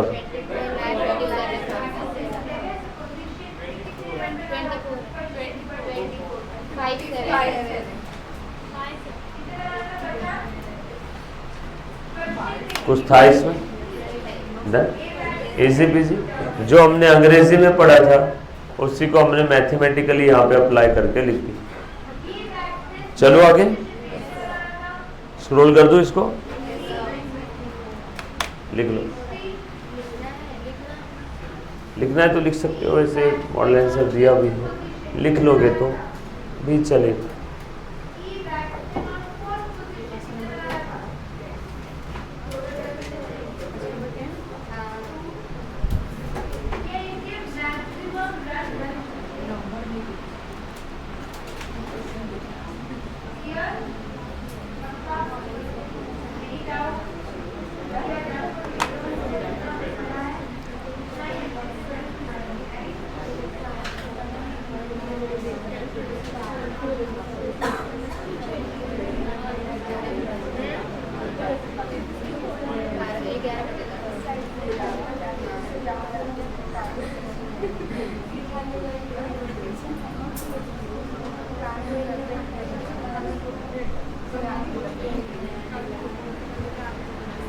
डन।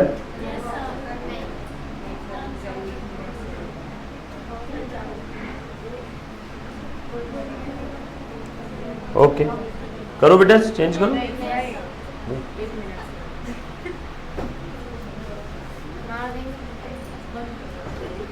माधुरी रुकने का नहीं, थकने का नहीं, ध्यान दो थोड़ा। जॉइंट वेंचर में बोला है कुछ बच्चों ने, क्यों रे नालायक लोगों को बात बताओ, जॉइंट वेंचर में दिक्कत है? अरे फाउंडेशन में पढ़ाए हुए आपको यार। नहीं नहीं नहीं नहीं, बेसिक में पूरे टॉपिक के अंदर में दिक्कत है। एक बच्ची बोल रही है हमारा जॉइंट वेंचर हमने ये देखा, अच्छा नहीं देखा, फटाफट से देखा, ऐसा लग रहा है थोड़ा स्पीड में हुआ। ठीक है, थोड़ा स्लो ले लेंगे वापस। जॉइंट वेंचर इजी है, मतलब 3 मेथड है, वापस ले लेंगे। तीनों मेथड के एक फुल प्लेस सम और ले लेंगे। तो मेरे को सिर्फ एक बार बता देना, तो रिवीजन के समय वो टॉपिक एकदम स्लो लूँगा।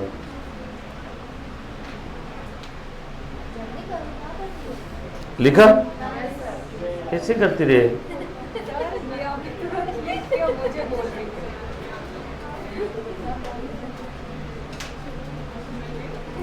हाँ यार ये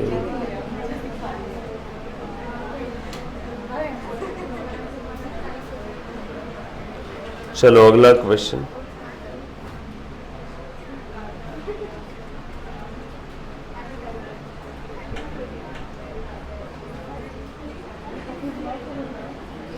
हाँ पुनः ध्यान दें।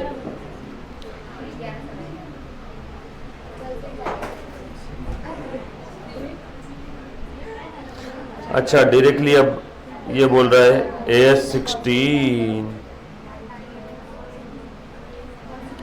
A16 की बात कर रहा है अभी ये तो। आ जाओ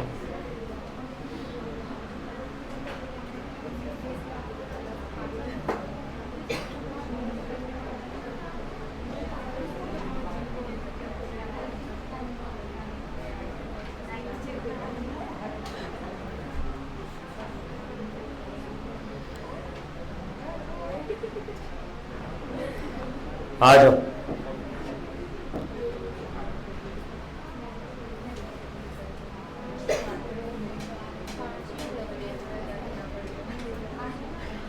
चल मुन्ना ध्यान देना, आज का होमवर्क भी आपको दे रहा हूं। जो मैंने आपको AS12 पढ़ाया और AS1 पढ़ाया वो आप आपके मॉड्यूल से आज एक बार घर पे रीड करोगे, बरोबर। तो सेम प्रोविज़न, तब आपको ये चार्ट की थोड़ी बहुत कीमत समझ में आएगी, क्योंकि मॉड्यूल के जब आप वेक सेंटेंस पढ़ोगे तब आपके नज़र में चार्ट की इज्जत बढ़ जाएगी और आप इस चार्ट को वापस पढ़ोगे। ठीक है, तो एक बार मॉड्यूल पढ़ना है, उसमें थ्योरी दी है सारी, उसी थ्योरी को चार्ट में कन्वर्ट किए। ध्यान दे दो। AS16 क्या कहता है रे मुन्ना? Borrowing cost. नाम लिख लेंगे सब लोग AS16 का। AS16 accounting for borrowing cost, accounting, measurement, disclosure, इसका बोरोइंग कॉस्ट।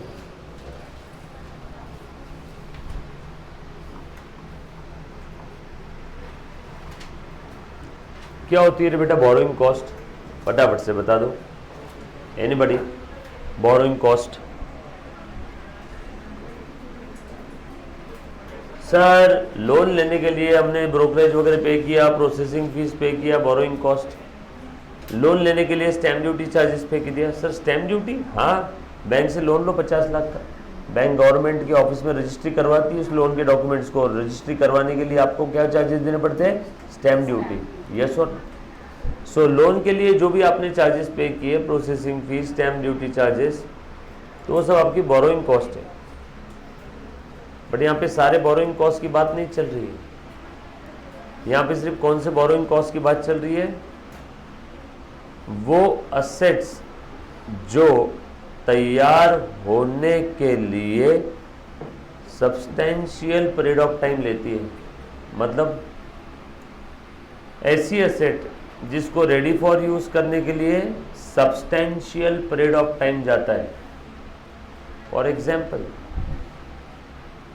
ये जो AC का यहाँ पे सॉल्यूशन बना रहे ना, ये क्वालिफाइंग असेट है।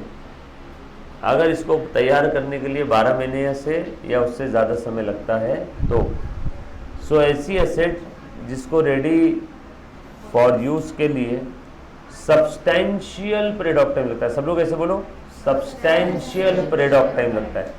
And that substantial period of time is generally 12 month और मोर। तो उस असेट को रेडी फॉर सेल करने के लिए और रेडी फॉर यूज करने के लिए या खरीदने के लिए अगर हमने पैसे उधार लिए तो वो उधारी के ऊपर जो चार्जेस लग रहे हैं till the date asset get ready for its intended use, वो सारे चार्जेस हमारे लिए क्या है? Borrowing cost. सर नहीं समझा, वापस सुन। मैं मेरे फैक्ट्री के अंदर में एक मशीनरी कंस्ट्रक्ट कर रहा हूँ, मशीनरी खरीद नहीं रहा हूँ, मशीनरी कंस्ट्रक्ट कर रहा हूँ, मशीनरी फैक्ट्री में ही डेवलप कर रहा हूँ, बाहर से रेडीमेड नहीं खरीद रहा हूँ। जैसे अब ये AC का और ये ह्यूमिडिटी का सॉल्यूशन ये रेडीमेड खरीद के लाया है, यहीं पे कंस्ट्रक्ट कर रहे हैं, यहीं पे कंस्ट्रक्ट कर रहे हैं, बट ये तो एक आध महीने में रेडी हो जाएगा। तो क्या ये वो असेट है क्या जो हमें इस स्टैंडर्ड में चाहिए? नो। बड़े बड़े मॉल्स के अंदर में एसी थोड़ी, कभी बड़े मॉल में एसी देखा है क्या, डाइकिन का वगैरह? नो। मॉल में एसी बीसी नहीं होते, मॉल में एयर कंडीशन सॉल्यूशन होता है। मॉल के टेरेस पे एक बहुत बड़ा सा यूनिट लगा रहता है और उससे पाइपलाइन डक निकल के हर जगह पे चले जाते हैं। Yes or no? मॉल में कभी देखा है कि अपने घर पे जैसा एसी लगा है वैसे बहुत सारे 100-200 एसी लगे हैं? नो। सो मॉल में एसी का सॉल्यूशन रहता है, उस डिवाइस को, मशीनरी को क्या कहते हैं, जैसे वो ऊपर टेरेस पर रहेगा और सब जगह डक छोड़े हुए रहते हैं, उससे हवा, ठंडी हवा आती जाती रहती है मॉल्स होटल्स में। तो वो यूनिट बनते बनते काफ़ी समय लग जाता है, तो वो क्वालिफाइंग असेट है। दारू देखी है कभी किसी ने? देखिए, ऐसे ऐसे करा बच्चों ने, कितने करीब से देखी? नहीं सर, देखी नहीं। तो आपको देखी नहीं होगी तो बता देता हूँ, दारू नाम का एक लिक्विड है। मैं ये सोच रहा हूँ आप में से कभी किसी ने कभी उसे देखा, छुआ नहीं है। उस लिक्कर को रेडी करने के लिए 1 साल से ज़्यादा का समय लगता है। नहीं सर, हमारे गांव में चलो भट्टी है, सुबह से शाम में तैयार हो जाती है। मैं देसी दारू की बात नहीं कर रहा हूँ, जैसे वाइन होती ना अच्छी क्वालिटी की, वो वाइन को स्टोर करके रखना पड़ता है, और वो स्टोर करके रखते जितनी पुरानी उतनी अच्छी। तो अगर लिकर को स्टोर करके रखना पड़ रहा है 12 मंथ या उससे ज़्यादा के लिए, तो वो भी आपकी क्वालिफाइंग असेट हो जाएगी। ऐसी असेट जिसको रेडी फॉर यूज़ और रेडी फॉर सेल करने के लिए 12 मंथ या उससे ज़्यादा का समय लगता है, सब्सटेंशियल पीरियड ऑफ टाइम, तो वो आपके लिए क्या है? Qualifying asset. और उस क्वालिफाइंग असेट के लिए अगर आपने लोन लिया है तो उस लोन की जो बोरोइंग कॉस्ट है, उस लोन की जो बोरोइंग कॉस्ट है, कब तक की? Till the date that asset get ready for its intended use.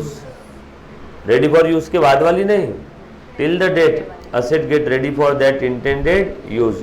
तो वो बोरोइंग कॉस्ट हम लोग उस असेट की वैल्यू में ऐड करते हैं। ऐसा मैं नहीं बोल रहा हूँ, AS 16 बोल रहा है। एक थोड़ा बहुत आइडिया आया क्या इसमें क्या होगा? चालू करो इसको, ध्यान दें। क्या बोला बेटा यहाँ पे? Prescribe, to prescribe the accounting treatment for borrowing cost. पहले तो बोरोइंग कॉस्ट का मतलब समझ लो, फिर कौन सी बोरोइंग कॉस्ट को कैपिटलाइज करना है वो देखेंगे, बट पहले बोरोइंग कॉस्ट का मतलब तो समझो। So interest and other cost incurred in connection with the borrowing of funds.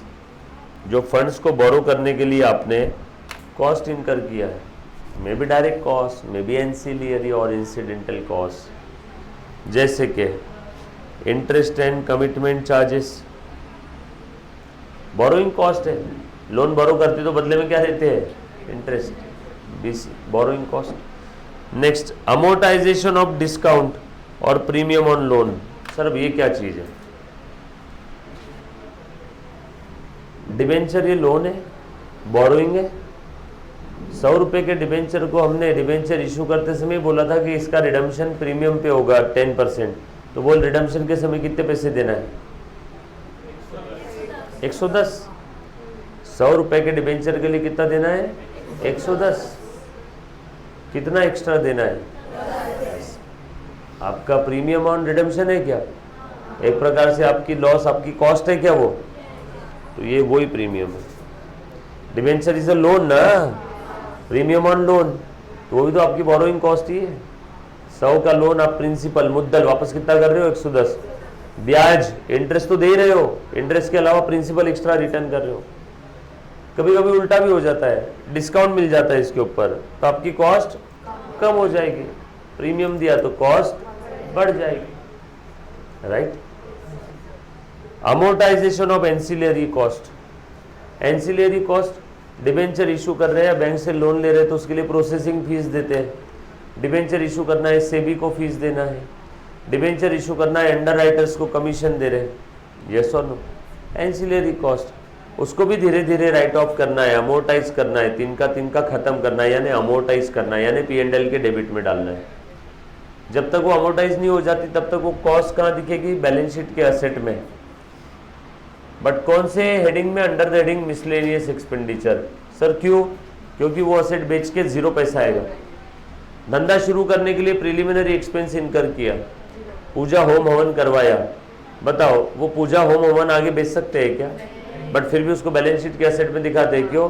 क्योंकि बिजनेस शुरू करने के लिए जो भी खर्चा किया उसका फायदा कब तक मिलेगा? जब तक बिजनेस रहेगा। बिजनेस कब तक रहेगा बेटा? बताओ तो, बिजनेस कब तक रहेगा? फ्यूचर में भी। तो उसका फायदा भी कब मिलेगा? फ्यूचर में भी।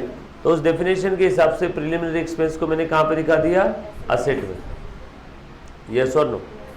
सो असेट में दिखा दिया, बट वो तो लॉस असेट है, उसको बेच सकते हैं क्या? तो उस असेट को मुझे क्या करना है? Amortise. Amortisation of preliminary expense, amortisation of discount और commission on issue of debenture. Loan के लिए तो दिया है ना discount commission. Lease finance charges, lease finance charges का और बोरोइंग कॉस्ट का क्या कनेक्शन? अगर वो फाइनेंस लीज होगी तो। सर फाइनेंस लीज क्या है? पढ़ा इसके पहले कहीं? कहाँ सुना, देखा है? नो। सुनो, अब ये मशीन है बहुत बड़ी, 5000 करोड़ की मशीन है। कितने की? 5000 करोड़।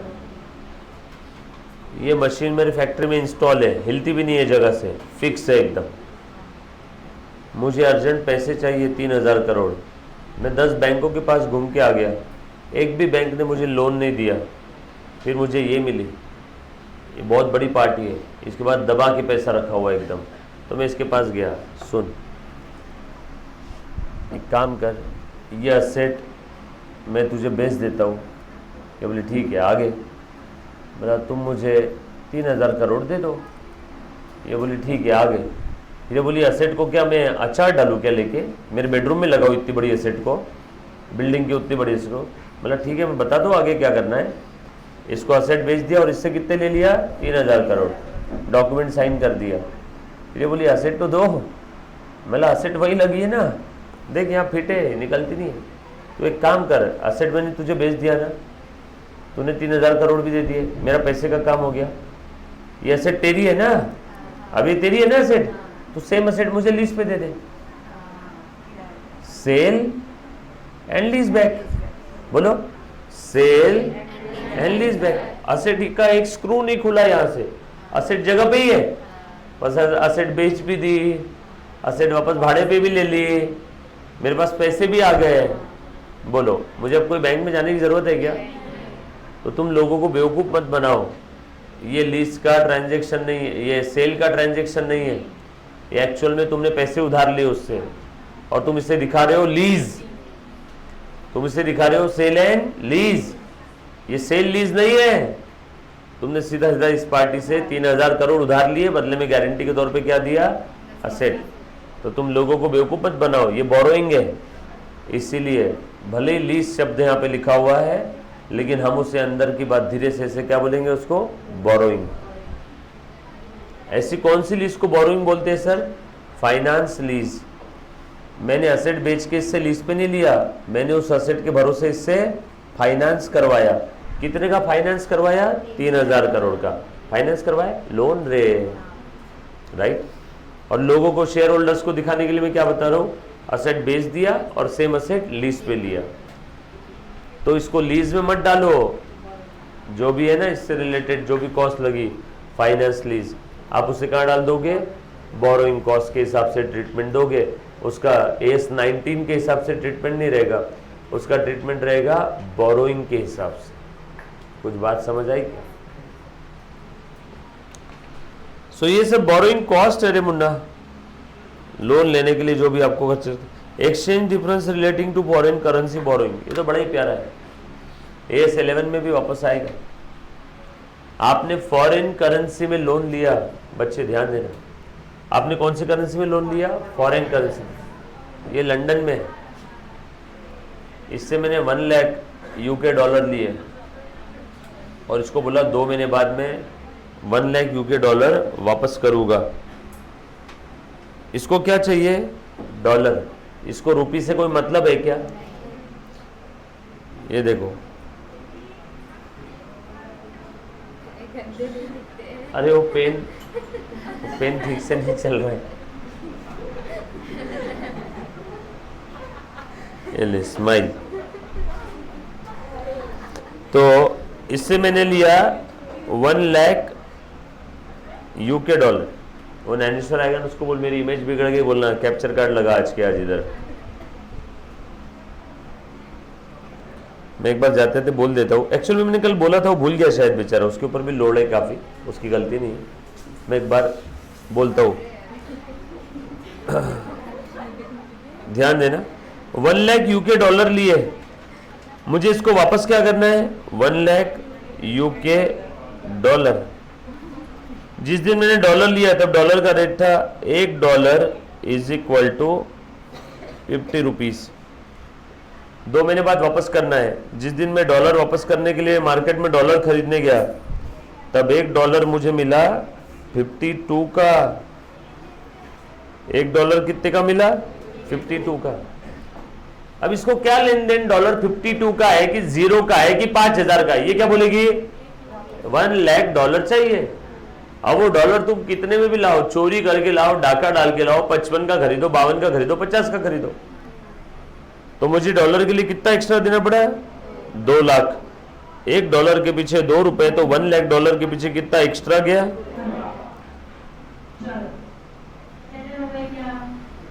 बस यही 2 लाख रुपए फॉरेन एक्सचेंज डिफरेंस की कॉस्ट। ये कॉस्ट है ना आपकी। कुछ बात समझ में आया? सो ये जो 2 लाख रुपीस की कॉस्ट आपको एक्स्ट्रा लगी मेरे प्यारे बच्चों, बस ये बोरोइंग कॉस्ट है। कहाँ पे जाएगा? AS16 के हिसाब से। बट इसके लिए AS11 भी है। हम लोग डिटेल में इसकी ट्रीटमेंट कहाँ देखेंगे बेटा? AS11 में। यहाँ पे ना साइड में ऐसा भी लिख देना, या फिर लिखने की जरूरत नहीं है। और ज्यादा डिटेल में इसकी ट्रीटमेंट कहाँ देखेंगे? AS11 में। अगर क्वेश्चन में आपको बोला है कि वो रिलेटेड टू बोरोइंग कॉस्ट है तो AS16। कुछ बोला नहीं है तो कैसे करना है, प्रोसीजर्स, प्रिंसिपल्स, प्रोविजंस क्या है, सब कहाँ देखेंगे? AS11। सो बोरोइंग कॉस्ट का मतलब समझ में आया? सो लोन लेने के लिए processing fees borrowing cost, loan लेने के लिए कुछ स्टैम्प ड्यूटी चार्जेस दिए बोरोइंग कॉस्ट, फॉरेन करेंसी में लोन है, फॉरेन एक्सचेंज डिफरेंस एक्स्ट्रा जा रहा है बोरोइंग कॉस्ट। कुछ बात समझ में? हाँ, लीज वाला भी था, फाइनेंस लीज। अब क्वालिफाइंग असेट, ये भी एक इंपॉर्टेंट टर्म है यहाँ पे। ऐसी एसेट जिसको रेडी होने के लिए जनरली 12 मंथ से ज्यादा का समय लगता है, substantial period of time. Example वो इसी का सॉल्यूशन बनाना, मशीनरी कंस्ट्रक्ट करना, ब्रिज बनाना, रोड बनाना, बिल्डिंग बनाना, ऑफिस बनाना, समझ में आया सभी को? तो ये सारी एसेट कौन सी है बेटा? Qualifying asset. It takes substantial period of time, ready for its intended use के लिए 12 महीने या उससे ज्यादा का समय लग रहा है। तो सारी एसेट को AS16 में हम लोग क्या बोलेंगे? क्वालिफाइंग। अब जब कभी भी हमने फंड्स बोरो किए स्पेसिफिकली उस क्वालिफाइंग एसेट के लिए, तो ये तो दूध पीता बच्चे बताएगा, जिस एसेट के लिए आपने स्पेसिफिकली फंड्स बोरो किए वो बोरोइंग कॉस्ट उस एसेट की कॉस्ट में ऐड कर। और अगर आपने फंड्स जनरली बोरो किए 100 लाख और 100 लाख में से आपने क्वालिफाइंग एसेट के लिए कितना यूज किया? 20 लाख जनरल बोरोइंग, तो जिस प्रपोर्शन में आपने क्वालिफाइंग एसेट के लिए यूज किया उसी प्रपोर्शन में उस फंड्स की बोरोइंग कॉस्ट उस एसेट के कॉस्ट में ऐड होगी। Yes or no? और स्पेसिफिक पर्पस बोरोइंग है, यस और नो? तो आपने पूरा का पूरा लोन उस स्पेसिफिक एसेट के लिए लिया है, तो पूरे के पूरे लोन की बोरोइंग कॉस्ट उस स्पेसिफिक एसेट की कॉस्ट में ऐड हो जाएगी। ध्यान दें, actual borrowing cost minus income on temporary investment of this borrowing. Sir अब ये क्या चीज आ गई? ये तो हमको भी समझ में आया सर, पूरा का पूरा लोन एक स्पेसिफिक असेट के लिए लिया, तो उस लोन की जो भी बोरोइंग कॉस्ट क्वेश्चन में दी होगी वो उस असेट के वैल्यू में ऐड कर देंगे। सर बोरोइंग कॉस्ट, अब लोन लिया 10 साल के लिए, तो क्या 10 साल का इंटरेस्ट ऐड करेंगे असेट में? No, ready for its intended use होने तक का बोरोइंग कॉस्ट ऐड करेंगे। बट सर ये नीचे जो लिखा है टेम्पररी इनकम लेस कर देंगे, वो क्या चीज है? Anybody any idea? मैंने बिल्डिंग बनाने के लिए लोन लिया 10 करोड़ का, ऑफिस बिल्डिंग के लिए 10 करोड़ का लोन लिया। सुबह और शाम में भग से बिल्डिंग बन जाती है और भग से 10 करोड़ लग जाते हैं क्या पूरे? नो, बहुत काम होते हैं, भतेरे काम होते हैं। वो बिल्डिंग बनते बनते 2 साल लग गए, तो 10 करोड़ कितने पीरियड में लगने वाले हैं? 2 साल में। तो हर दिन क्या 10 करोड़ ऐसे गले में बांध के घूमूंगा क्या मैं इधर उधर? चलिए ले आज तो इतना पैसा ले, ये निकाल के दे दिया। नो, तब तक के मैं वो पैसे जितना मेरे को काम है उतना कैश रखूंगा, गले में बांध के बचा हुआ कहाँ रखूंगा? बैंक में। तो बैंक में पैसे रखते हैं तो मेरे ख्याल से इंटरेस्ट मिलता है ना। तो वो जो बोरोइंग है जो आपकी पूरी एक दिन में नहीं लगने वाली है, वो बोरोइंग आपने as a part of cash management कहाँ पे डिपॉजिट कर दिया? बैंक में। तो उसके ऊपर आपको थोड़ा सा इंटरेस्ट मिला। तो वो जो इंटरेस्ट इनकम है, जो बोरोइंग आपके पास अभी काम नहीं आने वाली थी, वो बोरोइंग आपने बैंक में डिपॉजिट करके रखी, उस बोरोइंग के ऊपर आपको जो इंटरेस्ट इनकम मिला, वो इंटरेस्ट इनकम उस बोरोइंग कॉस्ट से कम हो जाएगा। सही है ना? समझ में आया वो कौन सा इनकम है? तो आपने 10 करोड़ बोरो किए, बोरोइंग कॉस्ट 2 लाख, पूरे 10 करोड़ एक दिन में एसेट में नहीं लगते हैं, आपने इन्वेस्ट करके रखे, उसके ऊपर इंटरेस्ट मिला 50,000, तो आपकी net borrowing cost 2 lakh minus 50,000, 1,50,000। कुछ बात समझ में आई? अब ये फंड्स बोरो किया था स्पेसिफिकली, फंड्स बोरो किया जनरली, किसी एक असेट के लिए नहीं, एक साथ एक से ज्यादा असेट या जनरल पर्पस के लिए। हमने बोरो किए 50 करोड़, उसमें से 10 करोड़ लगाए इस असेट के लिए, 5 करोड़ लगाए वर्किंग कैपिटल मैनेजमेंट के लिए। वर्किंग कैपिटल नाम की भी चीज होती है ना धंधे में, यस और नो? पढ़ा है ना आपने? Current assets minus current liability. हमेशा आपकी ऑर्गेनाइजेशन का काफी सारा फंड्स और बोरोइंग कहाँ पे घुसा पड़ा होता है? वर्किंग कैपिटल में। तो वर्किंग कैपिटल डिमांड्स, पैसा, मनी, रोकड़ा, धंधे को ऑपरेट करने के लिए फंड्स लगते हैं, और वो फंड्स आपने 50 करोड़ में से 25 करोड़ तो आपके वर्किंग कैपिटल में घुसे पड़े। वर्किंग कैपिटल में घुसे पड़े मतलब कहाँ पे घुसे पड़े, कहाँ पे ब्लॉक्ड है? बोलो, वर्किंग कैपिटल में फंड्स ब्लॉक्ड है मतलब कहाँ पे ब्लॉक्ड है? स्टॉक में, डेटर्स में, यस और नो? बैंक में, वर्क इन प्रोग्रेस में, रॉ मटेरियल में। और ये फंड्स कितने पीरियड के लिए ब्लॉक है, उसी से आप ऑपरेटिंग साइकिल पीरियड निकालते हो वर्किंग कैपिटल का, यस और नो? फंड्स आपके ब्लॉक्ड है इन सारी एसेट्स में, बट क्रेडिटर से पैसा उधार भी तो मिला है, तो वो माइनस भी कर देते हैं हम लोग, यस और नो? सो आपने 50 करोड़ का लोन लिया, 25 करोड़ वर्किंग कैपिटल में ब्लॉक्ड है, 10 करोड़ ये एक असेट के लिए, बचा हुआ 15 करोड़ बैंक में ही इन्वेस्टमेंट करके रखा हुआ है, क्योंकि एक साथ पूरे पैसों का काम नहीं है, तो खाली बिल्ली लेके घूमने से अच्छा कहने का इन्वेस्ट करके रख दो। तो अब ये जो बोरोइंग है, इसमें स्पेसिफिक असेट के लिए बोरो किया है, जनरल बोरोइंग थी उसमें से थोड़ा सा स्पेसिफिक के लिए यूज किया। जनरल बोरोइंग थी उसमें से थोड़ा सा मैंने यूज किया for specific asset, yes or no?